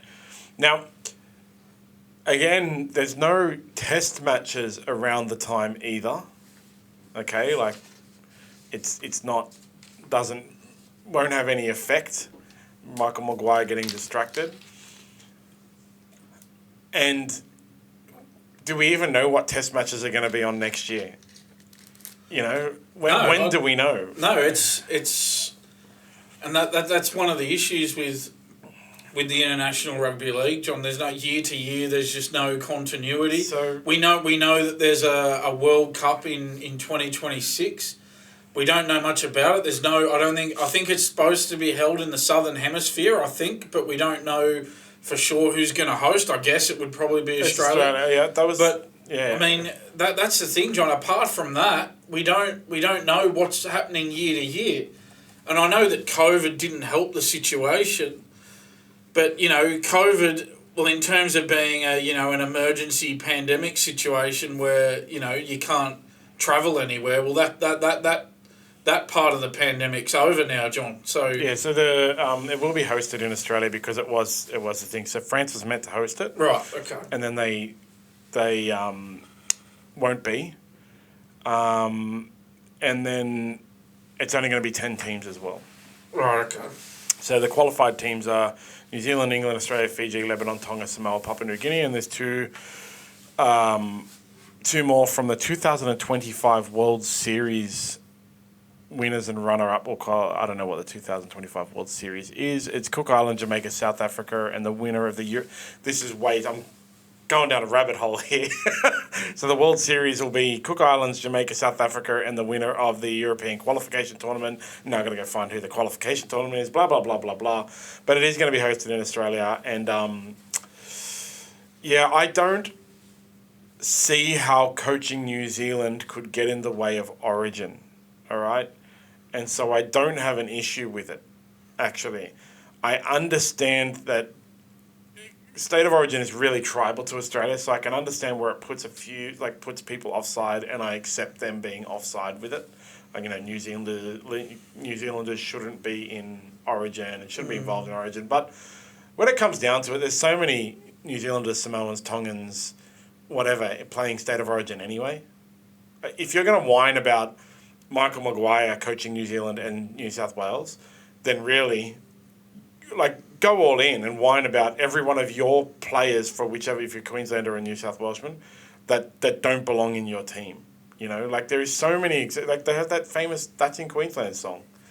You know, there's so many players, and the song was funny, and it fully made fun of Queensland, where half of their team was from New Zealand or Fiji or Papua New Guinea or whatever. New South Wales does the same thing. And you've got things like Jack DeBellin's an Origin player who's now playing for PNG. If you really want to whine or get upset, get upset or think there should be a line between Michael Maguire coaching New Zealand and New South Wales, when there is no crossover, actually, that's given the current state of international football, there's no crossover. Man, don't be a hypocrite and actually, look at your own team as well. There's a lot of Queenslanders who are saying it shouldn't happen, because, they just want to put New South Wales down. But there are a lot of New South Wales fans I've seen chatter on the internet and media personalities saying he shouldn't be allowed to coach both. Mm. And, if you're going to say he shouldn't be allowed to coach both, especially if you're a New South Wales person, then go to your team and say, also, this player shouldn't be allowed to play and this player shouldn't be allowed to play. Because Michael Maguire is an Australian. Yeah. And the other point to make, John, is that, and again, I don't know where it's at, I know the New South Wales Rugby League wanted to change Fittler's position from a full-time position to a part-time position. And I'm assuming that they want the same arrangement for Maguire. So if they're asking Maguire to be a part-time coach, well, then that they can't, get up in arms if he wants to go and coach New Zealand as well, because it's a part-time arrangement in New South Wales. So he's entitled to look for other employment outside of his part-time arrangement. And if they're not happy with that, we'll employ him full-time then. Otherwise, don't complain when he takes a job with New Zealand as well. If anything, I would be more worried if I was a New Zealander. Because, if anything, Michael Maguire could convince New Zealanders to go and play for New South Wales. If they and that's the thing, you look at the two jobs, John, what's the bigger job? New South Wales coach is the bigger job in rugby than the New Zealand coach. That's just the way it is. So if he had to prioritise one over the other, looking good in one over the other, it's going to be New South Wales, John. And there are players. Yeah, if he had to choose between the two, he'd want Origin success over success with New Zealand. And that could be an issue in terms of convincing. He might try and convince some of his New Zealand players, hey, you thought about playing for New South Wales next year? They qualify for both. And where is Palmerston North? That's in New South Wales. It's an interesting one, John. But, there is that argument of, if he's part-time, his profession is he's a rugby league coach. He's entitled to look for more work. As a New South Welshman, I don't have any issue with it because of all the reasons I've outlined. If I was a New Zealander, I would seriously take issue with it. I would not want it to happen. If I was a New Zealand board, New Zealand fan, New Zealand national, New Zealand Rugby League player, because if I was a New Zealand Rugby League player who didn't qualify to play for New South Wales, and I saw my teammates picking New South Wales, because when you pick New South Wales, you also have to pick Australia, okay? Like if you qualify. So they can't play for New Zealand and New South Wales. They can play for New South Wales and a Tier 2 team. They could play for PNG, Samoa, Tonga, Fiji, whatever the other, not Tonga, which is dumb. They should be allowed to play for Tonga. But they can't play for New Zealand. So if they're picking New South Wales, they're not going to be playing for New Zealand. So if I was a New Zealander player who saw my teammates choosing New South Wales, a state, over my country, and we talked before about passion playing for country. Vast majority of New Zealanders have way more passion playing for their country than Australians do. I'm sorry to say they do. We only had to look at their reactions after the game, John. The New Zealand players, they were in arms with each other. They were in tears. Some of them, you could tell that the win meant so much to them. If Australia had won that game, John, it would have just been high five here, pat on the back there. All right, where are we going? How many beers are we going to have tonight? When are we going to Bali? When are we going to Vegas? I'm not talking bad about the Australian team when I say that. It's just it is so expected that they win, and it should be so easy for them. Yes. That's what it doesn't mean as much. Yes, yeah, exactly. And that's why, as we've said, that's why you can't look at winning percentages for Australian coaches. They're extremely high, and they should be extremely high. And so after the match, of course, my social media was blowing up with New Zealand fans, but just want to touch on James Fisher-Harris. Now, New Zealand needs to take a lesson from New South Wales, because James Fisher-Harris in the press conference did the classic, this is our time. Like New Zealand is now the number one team in the world or something like that. Take a step back, bro. When the Bulldogs halves, we talked about it with Josh Reynolds and, was it Hocko, won the New South Wales. Yeah, Reynolds and Hodkinson, 2014, the New South Wales halves combination. New South Wales was, this is our time, this is our legacy. They didn't have a legacy, right? Yeah. When Brad Fittler took over and they won, this is our time, this is our legacy. No. until you go on and win a bunch of bunch in a row, then it's your time. The first win, it's an exceptional win. First win is not the beginning of your time. And that's the thing, John. They didn't win the World Cup last year, did they? So Australia's got their hands on the big prize at the moment, which is the Rugby League World Cup trophy. So, yeah, you're right. Great win and, well done winning 30-0. But, yeah, you're right. Just, if they win a few in a row and then win the World Cup or something, then you can look back and go, mate, that 2023 Pacific Championship, that was when our time started. But to start talking, all that's going to do is aggravate your competition, which, as a New South Wales fan, that's what happened. Yeah. We saw what Queensland did to us the next year every single time we started talking like this, all right? Queensland is legitimately the only representative team who actually has had a legacy. Okay. And it's been a bit of an issue for the Australian team in the past. I don't know if it's still an issue. I mean, you'd have to be open to the idea that it is, that the New South Wales and Queensland players, that they don't get along because of the fierceness of the origin rivalry. The New South Wales players and Queensland players in the Australian team, they don't get along that well. And team harmony, it's an issue, especially when you've got a team like New Zealand, so passionate, so united for the cause, wanting to win so badly. And that was laid bare for everybody on Saturday, John. I just want to... So one of my mates, Paul Loza, he was the peak of my... I got a bunch of friends who are from New Zealand who follow Rugby League, and they, as I said, my social media blew up. I got some messages. Thank God Paul didn't message me. But his post was... I just want to read this one out, and I'm going to post this on social and tag you, Paul. So comforting to see the best of Origin, the apparent pinnacle we're led to believe, get so thoroughly and humiliatingly dominated physically and mentally. You're overstepping your bounds. Okay. Because 1 week ago, you got physically and humiliatingly dominated by a second-string team. And that's the thing, John, and we'll get to the PNG-Fiji game. So PNG beat Fiji in the final, but it was the other way around in the round robin. It was the same with Australia and New Zealand. Australia won the round robin game only a week ago. And won it well. Won it well. And then the next week were beaten in the final. So complacency looks to me like a real factor there, John. Both Australia and Fiji maybe turning up thinking it was just going to go the way it went before, and they both got a shock, John. So that PNG and Fiji game was a cracker. I just want to highlight, I was watching it, it was so good. PNG just ran away with it, and it was all on the back of Edwin Ipape, who's the number 9 for PNG. So he plays in the Super League for the Lee Leopards. Look, the quality of this game was, to me, 2 top 8 NRL sides, actually. Neither of these teams would look out of place in a final series in the NRL. If they had to come up against Australia or New Zealand, they would get dominated. And this Edwin Ipape guy was so good at dummy half. If he was to play in a top 8 NRL side, I would say he would be rated as in the top 3 or 4 hookers in the NRL. I think he's that good. Again, it's based on one game, the game that he had. But the PNG quickly ran away to a lead on the back of him from dummy half. His reading of the defence, he knew when he could run so well. His speed with the ball, passing from the ground, is like, it was...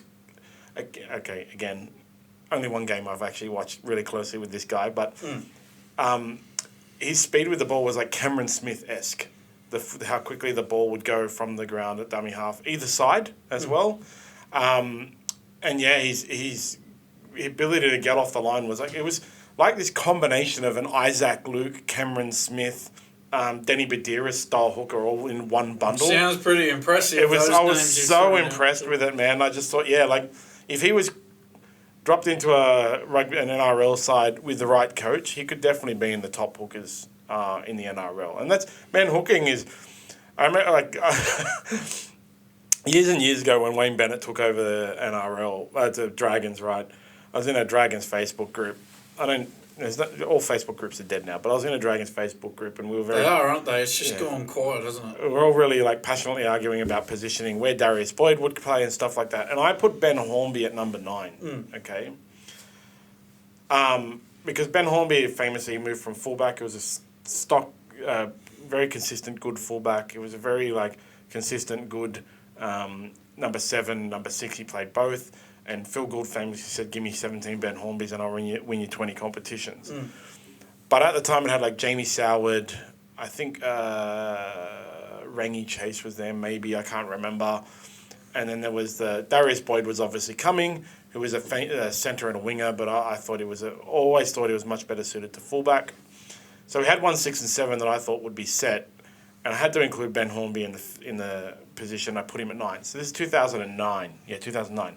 And at that time, in 2009, I got a lot of backlash that how dare I put our loyal captain, great clubman, junior, in such a low importance position as number 9. And so, man, thinking about it, in this period, hooker wasn't considered actually a super important position. It was guys like Cameron Smith and Isaac Luke and stuff who changed this. Yeah, and I think that the new rules, the 6 again rules, made the hooker a more important position than it was before. That's why when I look at this Edwin Epape guy, I just think he's perfectly suited to slot into this super. You could build, man. I wish the Dragons would buy him. It's basically you could build a team around a hooker like him. Actually, again, one game.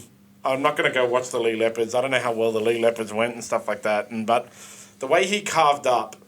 When a player does something, has an individually brilliant performance like that, you can see their potential. So under the right coach, I think he could be the top 3 or 4 hookers in the game. In the NRL, which is in the world. Yeah, that's a big call, John. Yeah, so PNG beat Fiji 32-12 in this game. That was the bowl final of the Pacific Championships at Port Moresby. It's a weird final. Robert Derby got 2 tries for PNG, John. Wanga Blake, even though his team were badly beaten, got 2 tries for Fiji. As we mentioned, John, last week the Kumuls had their biggest ever loss against the Barty, so they were able to turn that around, as we've said before. So before this game, the Barty were unbeaten in the Pacific Championships, John, and then they lost in the final, Australia in the Cup, as we said, John, so there you go. And Edwin Epape actually opened the try scoring, by the way. He scored the first try with an amazing run out of dummy half and straight over.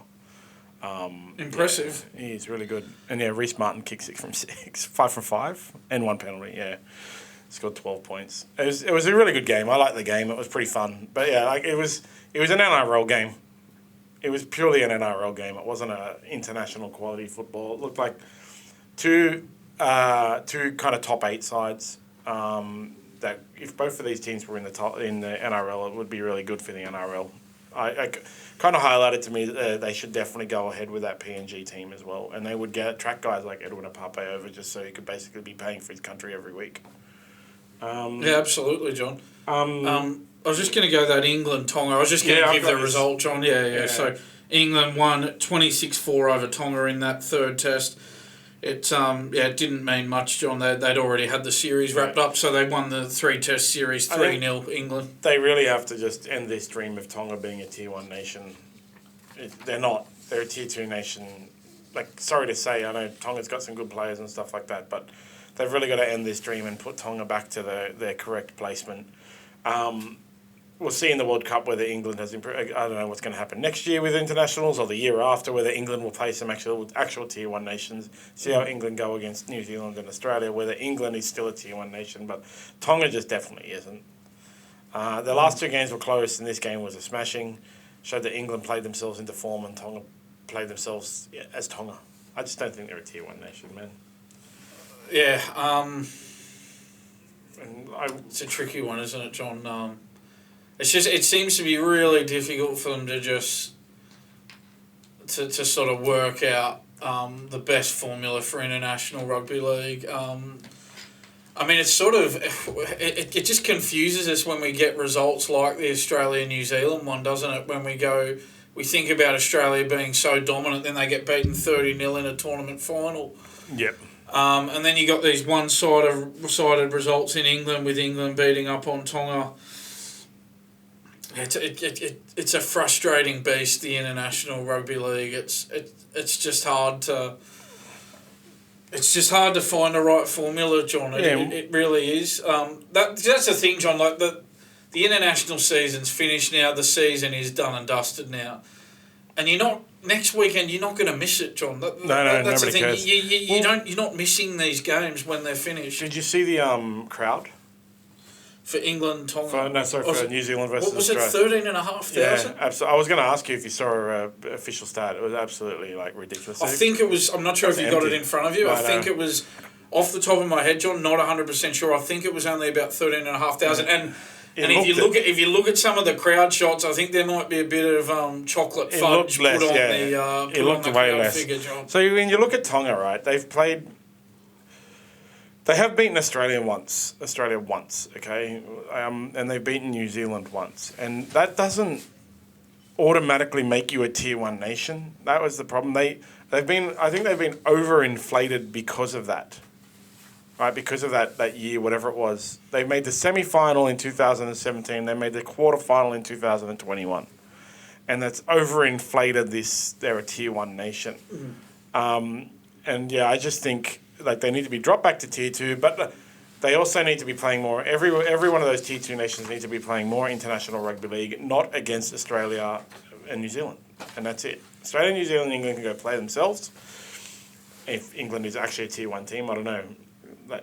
As I've talked about before, I don't know if they still are. Yeah. They go play themselves, and all the other teams can play each other to build up their skill and quality and stuff like that. If they played more and they got paid good money, and playing for Australia and New Zealand wasn't so attractive, then more of the other teams like Tonga, Samoa, stuff like that Papua New Guinea, Fiji would go play for Papua New Guinea, Fiji. But as it is some of these squads are seen as consolations to some players. I don't care what you like. I don't know Jack de Belin, but you really think Jack de Belin is a passionate PNG player? It's a consolation. You sort of feel like with International Rugby League, John, that it's sort of only on because it can be on. Yeah. It's not...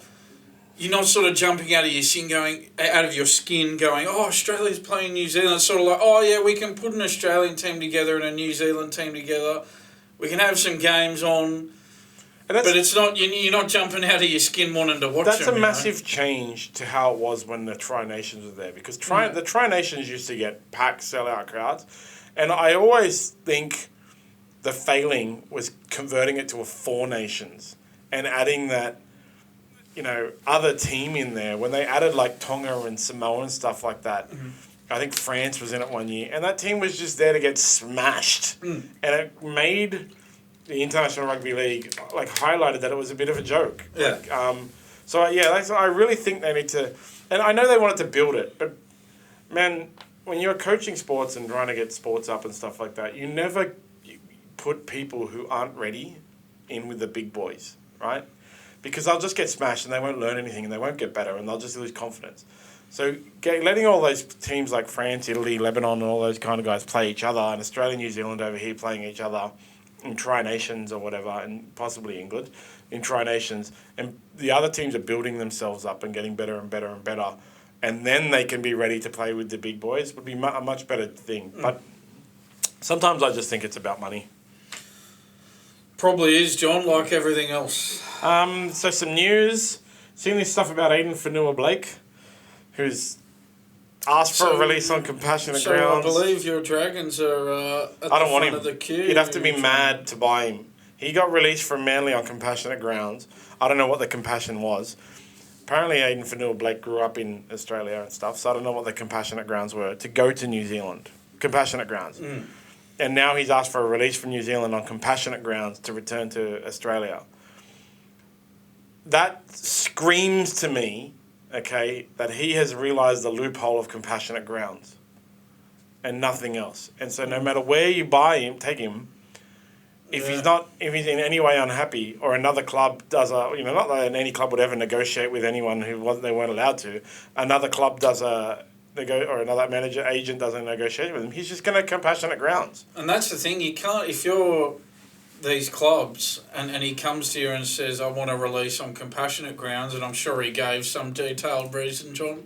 Not sure what it is, but he would have given a reason. It's hard for those clubs to turn around and say no to that. Yeah. It's hard because you don't want to look like you're being, mean-spirited or... So, the only thing the clubs can do, as you say, John, is just not sign him and go, well, we don't like your track record, we don't like your history here. That's the only way you can avoid it. Once you employ someone, you're locked into it. And, you're at their whim, really, John, to a large degree. So there's 3 players in Rugby League that I wouldn't sign. Okay, one of them is Daly Cherry Evans, because he walked away from the Titans. Backflipped. And really screwed them. You can trace that back to as the butterfly that flaps its wing to cause the tornado across the world, or whatever the thing is in Jurassic Park. They were top 8 quality team, and then they wanted to build their entire club around Daly Cherry Evans. And then from that, it was like he was the butterfly that flapped his wings, and then they had all that off-field drama, performance center, money laundering, whatever the hell it all was, all right? And they haven't made the 8 or looked like a good quality team since. Ryan Madison, the guy who famously walked out on the Tigers and went to Parramatta, and also, again, like he took the suspension over the fine. Now, when he was at the Roosters, I really liked him, okay, but his behaviour is not one that I would take. And the third is now Aiden Fanua-Blake. If I was a club, I wouldn't sign him. There's one coach in the NRL I wouldn't sign, which is Des Hasler. Because you're going to get sued. Well, and, look at the stat. The Bulldogs haven't recovered from Des Hasler leaving, Johnny. Yeah. Back-ended all the contracts. It's been 6 years since he's left, and they still haven't recovered. So there you go. My inside information on the Bulldogs and that recovery is this year. This year was the first year that they weren't affected by it. By Des Hasler, there you go. So I wouldn't sign for Aiden Fanua-Blake, and I hope the Dragons don't entertain it. The Dragons used to have like this, they talk about it in Rugby League all the time, like the no dickhead policy, and the Dragons really were like a very well-behaved team. That's a funny things that were a bit iffy, like Trent Barrett doing push-ups in his underwear on a bar, and one time there was like they got kicked out of KFC for being too loud or asked to be quiet or something, a few of them. And then they had this like real big slide when they signed guys like Corey Norman, and they just seem to be like, because of their failures, they seem to be open to taking anyone, no matter their behaviour, their history, even sometimes their age, their quality. They'll just take anyone. Aiden Fanua-Blake is a great player. Like in any club that has him, he always gives 110%. Any club that has him will be very, very, very it's good to have him. But you can't build... I don't want the Dragons especially, but any club shouldn't build around single years, And you can't build to something if you have a player there that might, 2 years into their contract, compassionate reasons. And do they even have to say what the compassionate reasons are? Because it's one of the things that comes into anti-work and stuff on the internet. You want to get out of work, just say you have personal reasons. You have to say what the personal reasons are. I don't want to know your personal reasons, to be honest, but you can just lie and say it. I'm not saying Aiden Fanua-Blake is lying and saying it, but it is a loophole that can be used to get out of your contract. Yeah. So apparently he wanted to come back this year for 2024, and now he's staying for 2024, but he's probably leaving in 2025. Like, this is the thing is he going, is he not going, is he not... And that's going to destabilise the Warriors. It's a good point you make, John. Hopefully your new man there, Shane Flanagan, is wise to it, and he looks elsewhere for recruits. Speaking of Flano, I've got some news about him. So he's going to have his son Kyle Flanagan playing at 5'8". Is his scuttlebutt that he's set, probably 5'8". All of the senior players have apparently returned to training, barring any Dragons that are in rep teams. So I talked about it before. It's something like if you've had 4 or more pre-seasons, you get more leave. But everyone has come back early because they're so excited. He is a little bit not asked, but everyone's come back early. He's talking, Kyle Flanagan at 5'8", and their target is a halfback. he's saying Ben Hunt will play half for next year. There's still that cloud, isn't it, John? Yeah, that I hovering don't think cloud. he will. I don't think he will. I've seen other news articles picking up on the suggestion that they should chase Jerome Luai. It might be that, because Jerome Luai isn't off contract next year. This is the confusing thing about Rugby League. Yeah. This is for 2025. Yeah, teams are actually building now for 2025. So November 1 means we're talking about 2025, not 2024. And that may be one of the reasons why they're trying to keep Ben Hunt around and saying to him, like, just stay for one more year, because we will negotiate with people now to replace you in 2025, which will be a halfback. And that also could be the whole thing around Aiden Fanua-Blake. He wants to come home, but they've said, can you just stay till 2025, because right now we'll find someone who's off contract in 2024 that we can negotiate now with you now to replace you. So, but one of the things I don't like that Shane Flanagan said is their goal for 2024 is finals. Okay? I don't like he's talking that. It should just be improvement on this year, shouldn't it, John? I don't like that he's talking that. Because now if they miss the finals, people can pin him on that. Yeah, exactly. Well, you didn't meet your expectations of making the finals. And that's the thing. They were second last this year, I'm sure. Second last. So they could come 9th next year, and it'd be a real improvement. Exactly. But it'd be seen as a failure because he said he wants them to make the A. Exactly. He's like they're a finals team. There's players in it that should be with the squad they have. They should be in the finals, but they always individually. The goal for a team that comes second last should just be don't make the bottom 4 next year. Yeah, exactly. Yeah. That's what I would prefer. I want to see improvement next year. I want to see better teamwork, more consistency, and improvement in our standings. Is all I want to see. But now he's talking, we're going to make it. Our goal is to make the finals. Anything less than the finals is a failure. Yeah. You're creating a failure. He should have just said, I want to see improvement. Yeah. And then, because no one can really, if they come third last, he takes the pressure off himself by just saying and the players. Yeah. And the players. Yeah. Because, like I've gone over, I want them to give Shane Flanagan support for 5 years to a grand final, not have expectations for next year. So that was my Rugby League news. Yep. Nothing from Latrell this week, it seems. Oh yeah, amazing, John. The NRL's Donald Trump is having a quiet period. Don't worry, I'm sure he'll be back next week. So have you got anything for AFL? Because I've just got one thing, John, following on from our discussion about the illicit drugs situation. So AFL legend Mick Malthouse, he wants the AFL to make an example out of Melbourne's Joel Smith. Smith returned that positive game day drug test after the team's round 20 game against Hawthorn on August 20. So a potential 4-year ban hangs overhead, but an anti-doping provision could allow him to serve a largely reduced ban. I think Malthouse doesn't like that, John. He wants them to really make an example of Smith for it to act as a deterrent to other players doing it. Okay, Boomer.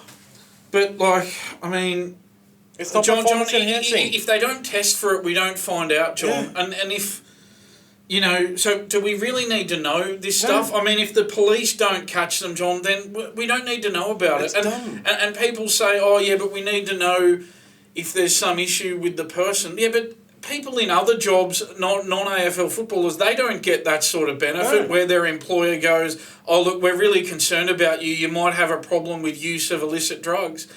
Nobody else gets that. So why should these players be treated any differently, The solution is not to make an example out of Joel Smith, Mick Malthouse, okay, Boomer. It is actually to stop testing for non-performance enhancing drugs. That's it. And the onus would be on the club, and only the club, to discuss with Joel Smith if his performance drops from taking these drugs. Because like I have said, cocaine is not a performance-enhancing drug. What it affects is your recovery, your ability to train, because there's a come down. It's more akin to alcohol than steroids. If a player kept getting sloshed and coming in on Sunday night and coming into training on Monday hungover, the club would take him aside and say, mate, don't go out and get pissed on Sunday. You got to train on Monday. and the media would never know. And they would never know, and no one would ever care. Why does their employer have to hold their hands through all aspects of life? It's an employer-employee relationship, John. The person does their work and they're compensated financially for it. That's the arrangement. Yeah. That doesn't mean that they have to be, father figures to this person or brother figures to this person. Only if it affects their work. And it does if it's... Yeah. They would never have known if they hadn't attested. Actually, I saw a podcast, some discussions and some bits with Bronson Sherry, who's coming back next year to the Dogs, right? Yeah. Yes. Because he's served his suspension. So he was convicted of performance-enhancing drugs, yeah? That's a fair suspension, and that's what we should know about, and that's what they should be testing about. Yes. Now, the thing I saw about him was actually, I thought was a bit demented. He was offered to go and play, train on for NFL, and apparently, because whatever he was tested positive for is an illegal or a 4-year suspension in the NFL. NFL has some drug rules where they allow performance-enhancing drugs and you get suspended for actually, like some of them are like 1 week if you get pinged for it, okay? And so he was offered to go do a train-on with the NFL and was told, if you do that, your suspension will start after you return. Yeah. And then apparently he went to play park Oztag, like non-professional Oztag in a league, and word got around while he was at the park, and his lawyer called him and said, "What are you doing?" And he said, "I'm about to go play some Oztag, man." And his lawyer said, "Don't, because it will delay your suspension." So that's an overreach as well, playing park Oztag. I don't think that's fair either. Cocaine, but Bronson Cherry's fairly suspended. He's suspended. He shouldn't be allowed to play rugby league because he breached the rules of performance enhancing. You do the crime, you got to do the time. Cocaine, on the other hand, as I said, it's not a performance enhancing drug. It's a detriment to your performance. People who take cocaine, they have a come down, especially with all the other stuff that might be mixed into it. The only thing is, like, his family should sit him down and say, "Don't take cocaine because, man, there's so much fentanyl in cocaine now. You might actually open the bag and accidentally die." It's a family matter, not a sports matter. Yeah, if the police catch the player and they charge them with drug possession, well, then we need to know. Then, a player's being charged by police. It's a police matter. It should be handled like any other time a player gets charged with a criminal offence. And then the league can do what they do after that. But until that point, we don't need to know about this, John. Don't care, man. No. I don't care. And Milk Morehouse, 70 years old, probably doesn't understand drugs. He was... What would it be? So when would he have been born? 70 years ago? 1950. How old would he be, John? About 70? He's 70, so 1953. Yeah. Yeah, so he was actually born in a period where I believe cocaine was legal. So, bro, like, come on. I mean, he would have been like a baby, so he wouldn't have been on the coke. But, man, like I said last week, I believe these drugs should be decriminalised or legalised. It's just nonsense. It would be a lot safer. I don't think we need to know that Joel Smith took cocaine. No. I don't think they should be testing it. The only thing should be if he rocks up to work on whatever day he's meant to rock up to work and he's dusty and he's unable to do his work, his employer needs to take him inside and say, you're dusty, like you're not doing your work properly, this is a written warning or whatever. The club's entitled to an explanation and everything. He doesn't have to say, "Mate, because I was on the bags last night." What he has to say is, "Yeah, I need to. All right, I won't go out partying the night before training." And then if he rocks up next week and he's dusty and he doesn't train very well, then they can take him aside and go, "Mate, here's your written warning. Like, get your performance on track because otherwise, that's it." And they can they can choose to handle it how they want in house. If they feel like this player needs counselling, needs therapy to deal with these issues, well, that's all well and good. That's up to them. But I just think they should be treated like anyone else in society on this matter, which is, if you're in possession of drugs or you're doing drugs, well, you run the risk of the police catching you and there are serious consequences. But that goes for everybody in society, John, and AFL players should be no different. No, it's just ridiculous. I think Mick Malthouse is showing his age. So we can move along. Yes. Just before we do, Back a Winner. Each week, Back a Winner's racing panel provide you their best Australian horse racing tips and selections for the weekend's major racing meets. Backawinner.com.au. Now, they did publish our podcast as well, so you can listen to the Melbourne Cup podcast on the Back a Winner YouTube, I believe. And we can move on to combat sports. I got some... Like I said on Thursday, that UFC card was never going to be very good. There wasn't a lot of good fighters on it. We were expecting some excitement from Derek Lewis because Derek Lewis is a black beast, but it was a super boring fight and I turned off the UFC. I've never in my life turned off the UFC and I turned off the UFC. It's a first for everything, John. Jolton Almeida took Derek Lewis down. Derek Lewis is notorious for not being good at jiu-jitsu and sat on top of him and didn't move. The referee, I can't even remember who the referee was, kept telling Jolton Almeida, you've got to work or I'm going to stand you up. And Jolton Almeida sat there doing nothing. It was really so boring. I just couldn't believe it. Like, how many times you got to warn the guy to work? I've refereed non-professional competitions and often I've told people you got to work, and if they don't work, after my warning, separate them and give them a penalty each. I've given 3 penalties in my life for people ignoring me telling them you actually have to do something. Stop being boring. That's without a crowd. This is a UFC, multi-billion-dollar or billion-dollar organisation that has to attract people. And Jolton Almeida talking afterwards about how he's here to take over and blah, blah, blah. It's like, bro, you're the most boring heavyweight in the world, and heavyweight is the most exciting division. Yeah. So, yeah, it was awful. Unfortunately for Derek Lewis, lost. But there is some interesting things that have come out. So there's currently an antitrust lawsuit against the UFC because they're kind of a monopoly and they treat their fighters... People say they treat their fighters like crap, but... and other organisations, their CEOs will often talk about how UFC underpays their fighters and stuff, but then all of their stuff gets leaked as well. And every MMA organisation is not good, to be honest. But there's some things, right? So because of this, all fighter pays are coming out.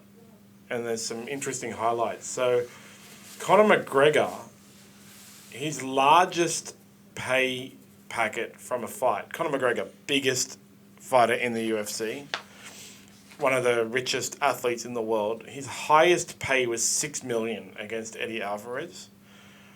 And his total pay for all of his time in the UFC was $30 million.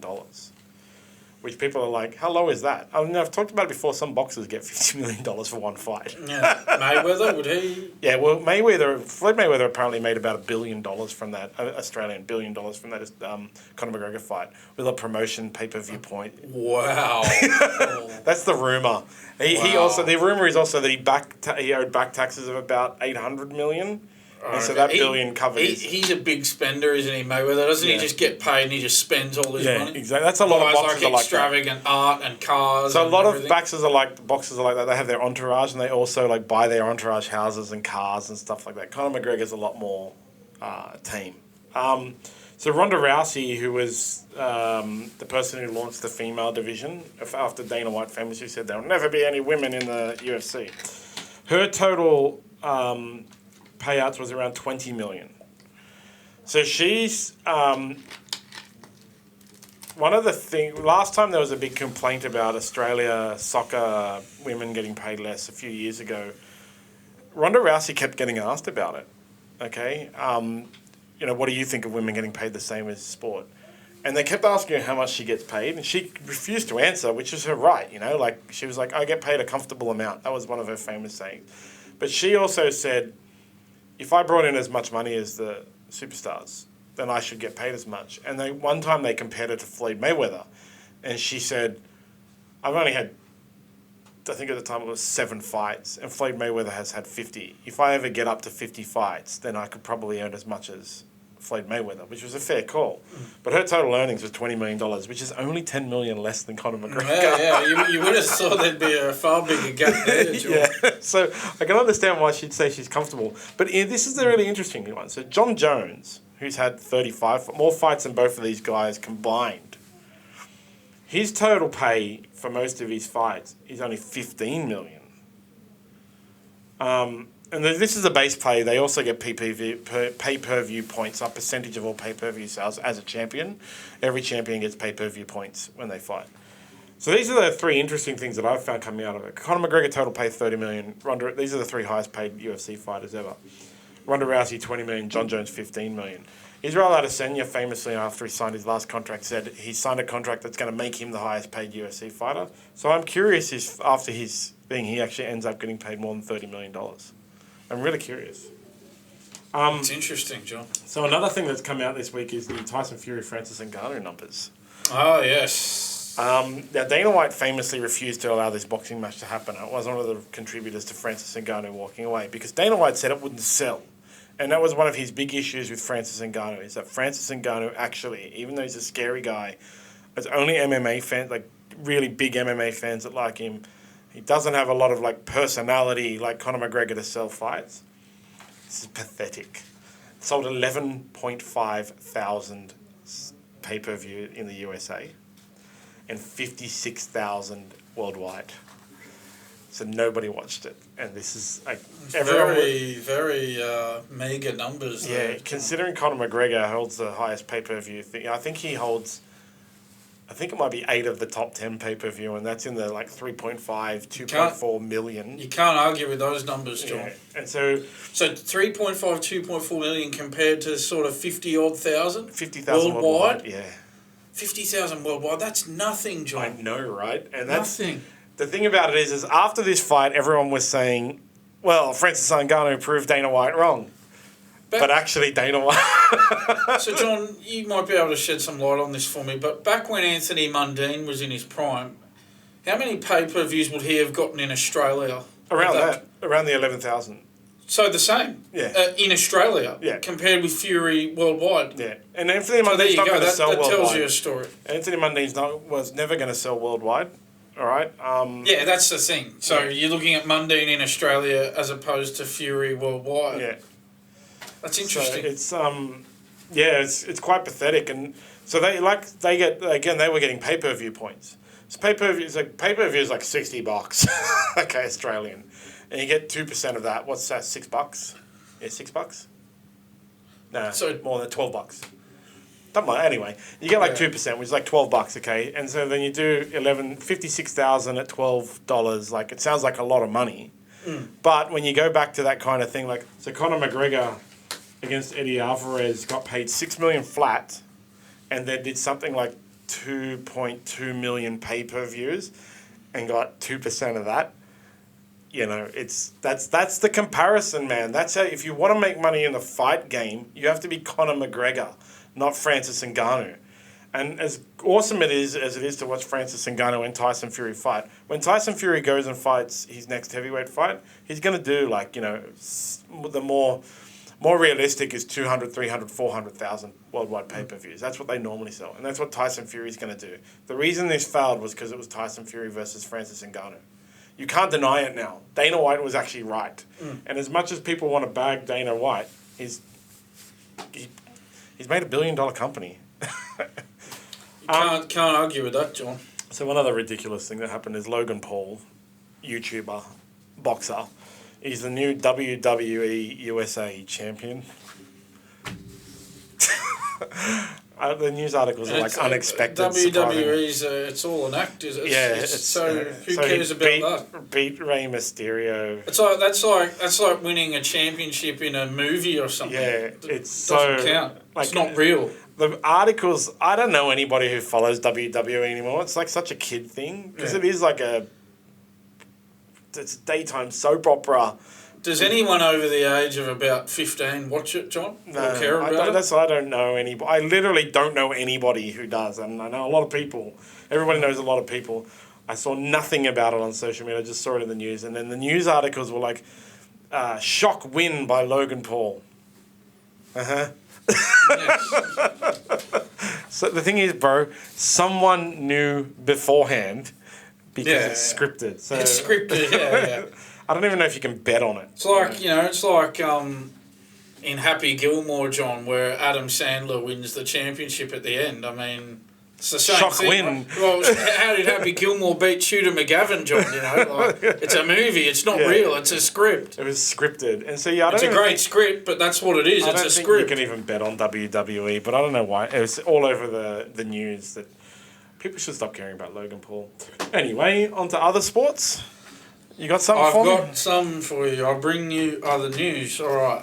My first one, John. Just bear with me here. So, John, 28 players have been ranked world number 1 in men's tennis since the ranking started in 1973. I'm going to run you through 18 of them now, John.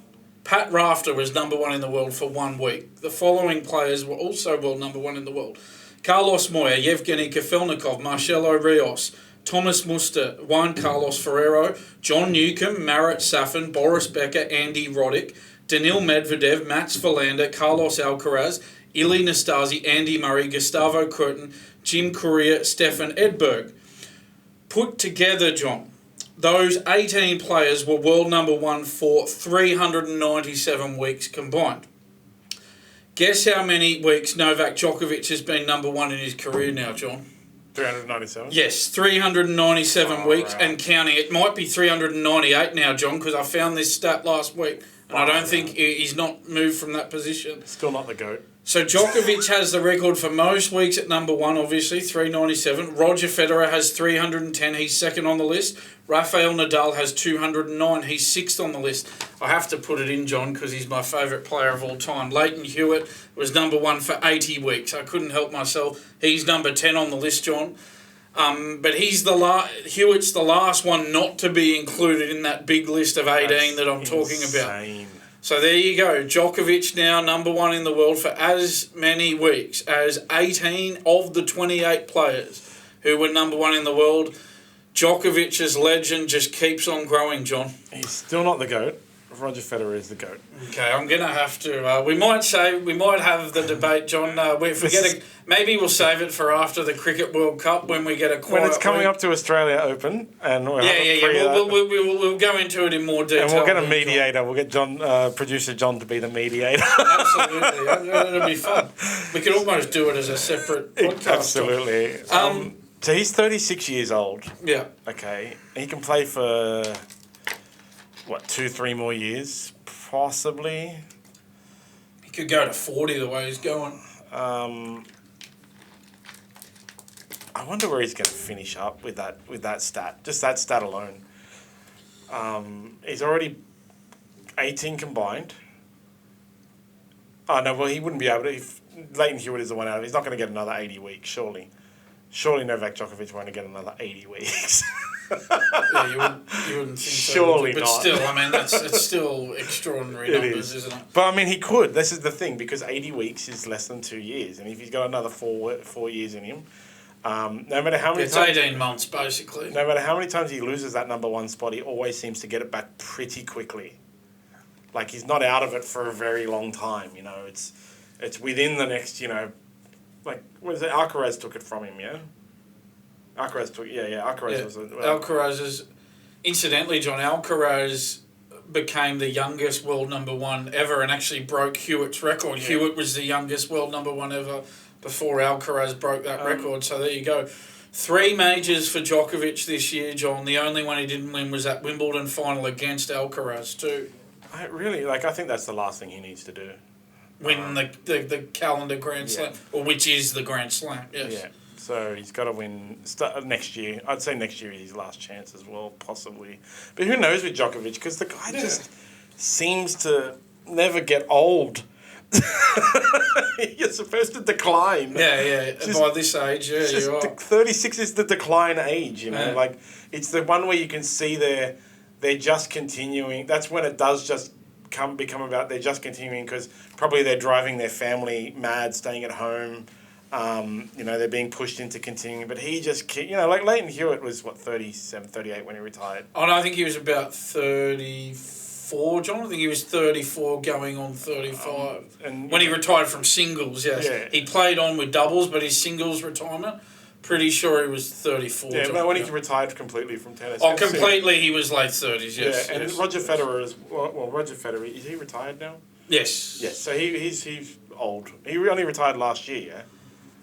I think he retired at the end of the Laver Cup last year, I believe. And he's 42. In his 40s, yeah. And, like, he's been on a decline for a few years, still competing at the highest level and so on, because he's Roger Federer. But it's to me, it seems like the kind of thing where they're going, like for the continued play because they need something to do, because being a sports star and retiring and staying home, or what they always talk about, drives your family mad. And Novak Djokovic should be in this mode now. it's time, bro. It's not slowing down. Go on a decline, would ya? Not slowing down anytime soon, Ridiculous. Okay, I've got another one for you, John. This was I talked to you about this outside before we came in. This is a tweet from the Iceland Cricket Twitter account, John. It's at Iceland Cricket. Here we go. Dear ECB Cricket, the English, the official English cricket Twitter handle. We have noticed your recent problems on the pitch. We wish to extend to you a public offer to play a 3-match warm-up series in Reykjavik, which is the capital of Iceland, in advance of your participation in the Champions Trophy qualifiers in 2024. This is just a bit of fun and games, John. There are no Champions Trophy qualifiers in 2024. It's just tongue-in-cheek. Unlike versus our Irish cousins recently, against whom you played your BC team as a warm-up for the Cricket World Cup, we hope that you would bring your A team. We are a rapidly developing cricketing nation who, although still small, have ambitions to win the World Cup of salmon fishing in the 2060s. We look forward to hearing from you. Yours comically, the Icelandic Cricket Association. You have to pay to do a tweet that long as well, right? Beautiful. What are they ranked? What is Iceland currently ranked? I can't. I don't even know if they have a team, John. I think it's just a tongue-in-cheek. I can't find. Do they have a cricket team? Oh, they have a team. Well, there you go. Coached by Nolan Williams, captain of Lakmal Bandara. There you go, John. To be honest, I don't even know if it's a legitimate Twitter account. I think it might just be. No, it's apparently. Oh, so, okay, it is. There you go. Well, that makes it even funnier. The first international was versus Switzerland at Weybridge, England on 28th of July 2018. They've even got a web page. They don't have a ranking. They could probably challenge England at this point. I love it. It's such gold. Like, it's beautiful. They're not members of the International Cricket Council. There you go. So they've only been around since 2018. They're already talking smack. We can't get enough of these people taking the mickey out of the England cricket team, John. We'll talk about. Oh my God, this is the best ever. They played their first unofficial international matches in 2018, July 2018, during a tour to England when they faced Switzerland at Weybridge in Surrey.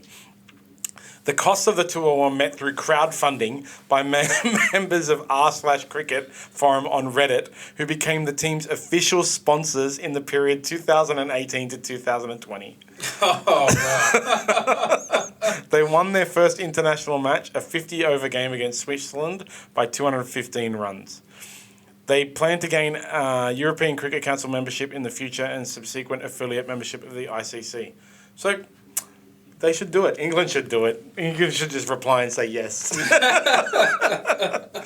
Good on you, Lakmal Bandara of the Icelandic Cricket Association, the captain, with the chairman and chief executive, Bala Kamalakaran. I love Icelandic names, are great, by the way. And I can't wait to see them actually be commentated by some of our current commentators. Yep, I got another one for you, John. John, I got some sad news for you, actually. A much-loved vintage cricket highlights account has been taken down from YouTube after a series of copyright strikes, the validity of which are unclear. Belinda 2, the account run by Melburnian Rob Moody, was taken down on Sunday. When attempting to access the page, an error message now appears. The platform, as you know, John, extremely strict on copyright strikes, and they'll delete accounts, which received 3 of them, with all videos uploaded being removed. That's unfortunate, isn't it, John? I mean, that Belinda 2 account, that's an iconic YouTube account, John. If you want to watch Shane Warne's best 10 deliveries from the 1990s or 2000s, him turning the ball from one side of the pitch to the other, or you want to watch Ricky Ponting scoring a double century against South Africa back in the day, you can't do it anymore now, John. It's a tragedy. So YouTube want to talk about how they're strict on copyright. When you upload something, it goes through their algorithm to check if you've been copyrighted. They're not strict at all. You can watch full movies on YouTube, man. People just hide them. This is absolutely just a typical YouTube. You don't often know why you're being breached for copyright as well. Like why one, and this is the case of this. You get a notice, you got a strike, get 3 strikes and you're out, and there's no appeal process, and your stuff is all removed and deleted. It's just gone. So you have no time to back it up, find a thing. It's just like, it's gone. You'll just log in one day and it'll be gone. At SmartB, we have actually received 1 strike. So it was an upload of a daily update a long time ago, right at the very beginning, where we had it was a World Cup, Women's Soccer World Cup highlight. It was less than 5 seconds, the highlight video. It passed their copyright algorithm. Right. And within about 15 seconds afterwards, we received a strike. And so if it passed their upload algorithm and then obviously algorithmically it caught it when it got live and I receive a strike, why didn't it block it for me? Yeah. And those strikes... Yeah, exactly. Well, it should just block the content. It should have never let me upload. There's no problem. So going forward, John, does that just mean we at SmartB, does that just mean we need to just steer clear of showing... We don't do video highlights on YouTube anymore. So you're only allowed to upload video highlights of things that you take yourself. And, you know, YouTube has to be kind of broad in their requirements because different countries have different copyright rules and so on and so forth and blah, blah, blah. And it's hard for them to algorithmically apply individual countries' copyright laws because, you know, like Australia might allow 10 seconds, America might allow 1, or, you know, England might allow 2, and FIFA has, like, some control over theirs or whatever. So it's really hard. So they just do a blanket ban, okay? But, yeah, if they can catch it with their algorithm after it's uploaded, they should be able to catch it with an algorithm while I'm uploaded, warn me and say, hey, you know, this will get you a strike, so don't publish it. And then we wouldn't have published it. And it's the same with this. Like, the channel's been around since YouTube was around, basically.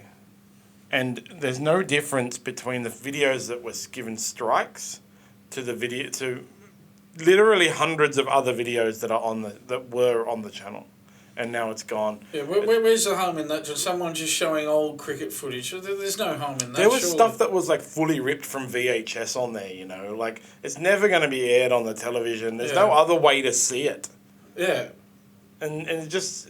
I'm sure Channel 9 wouldn't care if their old 1990s cricket footage is on... why would they? On YouTube, John? Even if they did, all they'd have to do is contact the channel, and they should be like proud of it, you know. Yeah.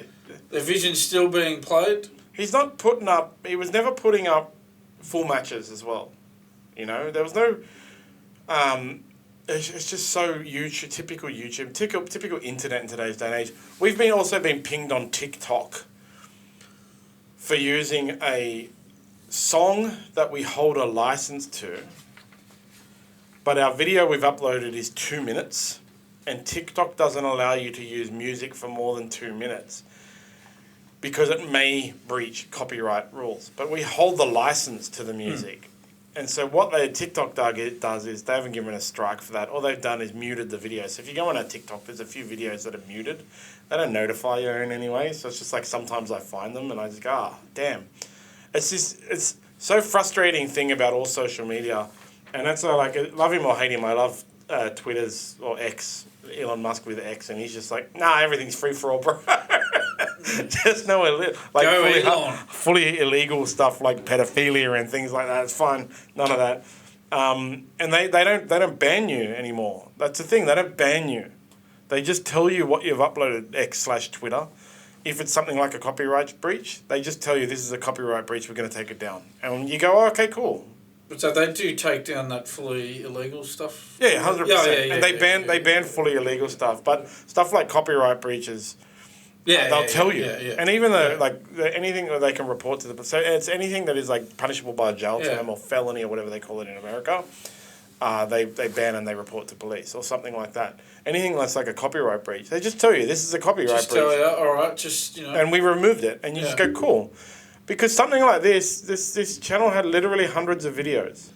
Literally hundreds. Yeah, at least... And none of them were copyright breach except for 3. And he lost all his content as well. Yeah. I mean, surely they could at least just make the content not visible, but he still has access to it. That's all they have to do is like in those copyright breaches, they could have just said, "This is a copyright breach. We're removing this one," especially because it's 3 in hundreds that are very similar. Yeah.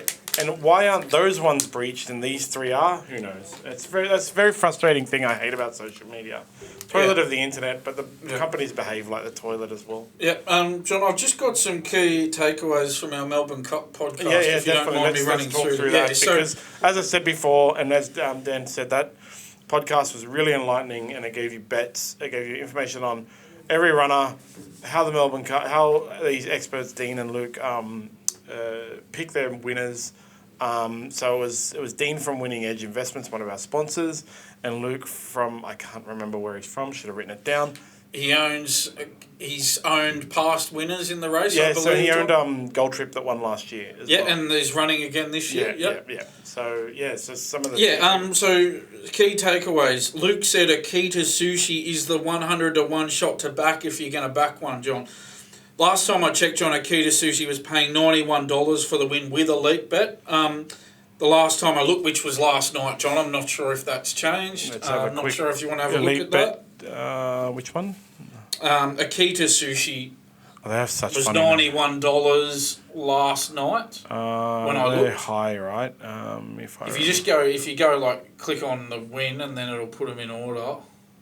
Oh, yep. Click win fixed, and then scroll down to the bottom and see where Akita Sushi is. Oh, very low now.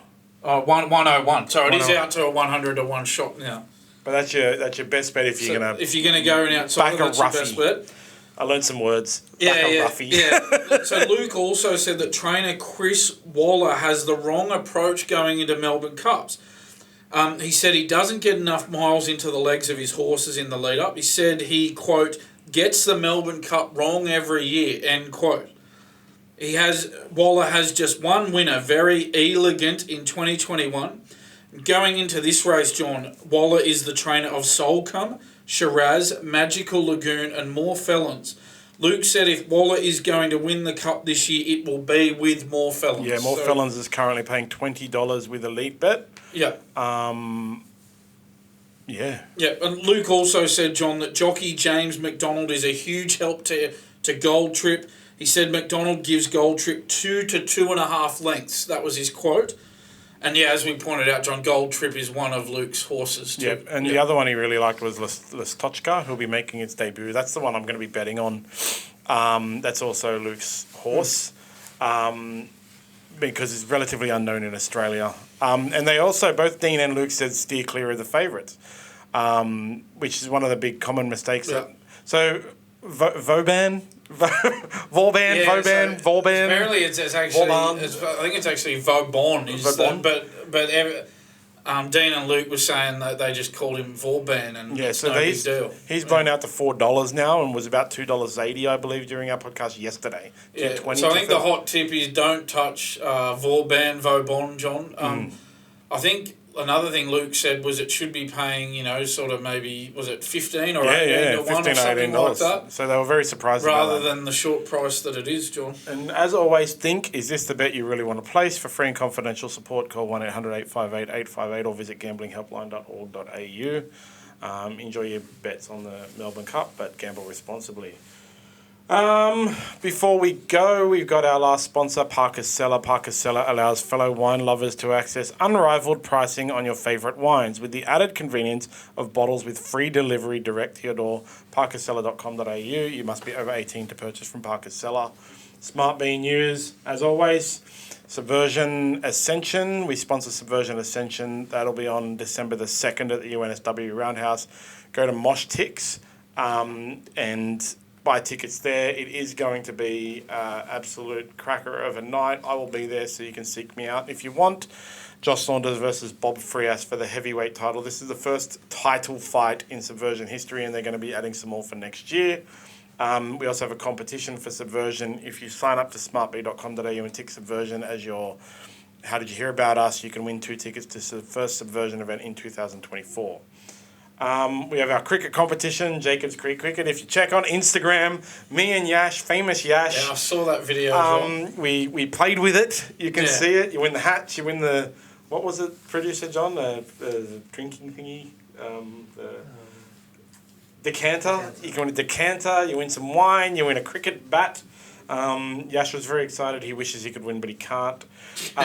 So all you got to do is sign up to SmartBet, smartb.com.au, and say cricket is one of your favourite sports, and you can win that. And don't forget to watch Club Prairie Fire with Michael Vaughan, Adam Gilchrist, Ollie Silverton, and James the Professor Rochford. They also have a competition going right now where if you comment on their post about it, you can win Adam Gilchrist's shoes that he got as part of the Australian squad. Still gets them, John. Yeah, 13 years later. So our social media updates for this, Dan actually found one that I missed on YouTube. Macgaming001 commented when we were actually talking about the AFL overreach with the women's sport. It was the AFL getting involved in sacking that AFLW coach. But he did say, what's this? The Spanish coach who told the players which way they were shooting each half, which kind of highlights, the inequality in women's sport and the way the boys' club treats them. If the fact that because in that video, it starts after we've mentioned that it's about the AFL and finishes before we mention the AFLW again. In that specific video. Yeah. And the fact that MacGaming001 could just apply that to another sport, code, country. Yeah. It does highlight the issue on the whole, John. Yeah. Too much sport, too much men's clubs. And then on Facebook, Pat McDonald, our friend Pat McDonald, who desperately wants to win the cricket competition, said, can't wait to win this. Haha, keep up the good work, fellas. Thanks, Pat. We will keep up the good work. Keep watching. There'll be more cricket competitions. We're hoping to get some things like BBL tickets and stuff like that during the BBL. So just keep watching. Keep using smartb.com.au. Follow us on socials and you can win stuff. That Rugby League competition is coming soon where you will be able to win 2 tickets to Las Vegas. Coming soon, probably starting in December. Pretty good prize, Sean. Yeah, I know. I wish I could win that. Yeah, me too. Just before we wrap up completely, our minor sponsors, DigiGround is an app and web development agency. Go to digiground.com.au for more information for all your app and web development needs. Puppy Lovers, spelled Puppi Lovers, is a dating app for people who own or love dogs. Check out puppylovers.com.au. And Auction, OKTION, auction.com.au is an event management platform for creating fundraising events. Head to the website to check them out. So that's it for episode 24 on this sunny 6th of November 2023. I'm off to have some lunch now. Thanks, John. It's been fun. Thanks, Dan. And we'll see you all on Thursday.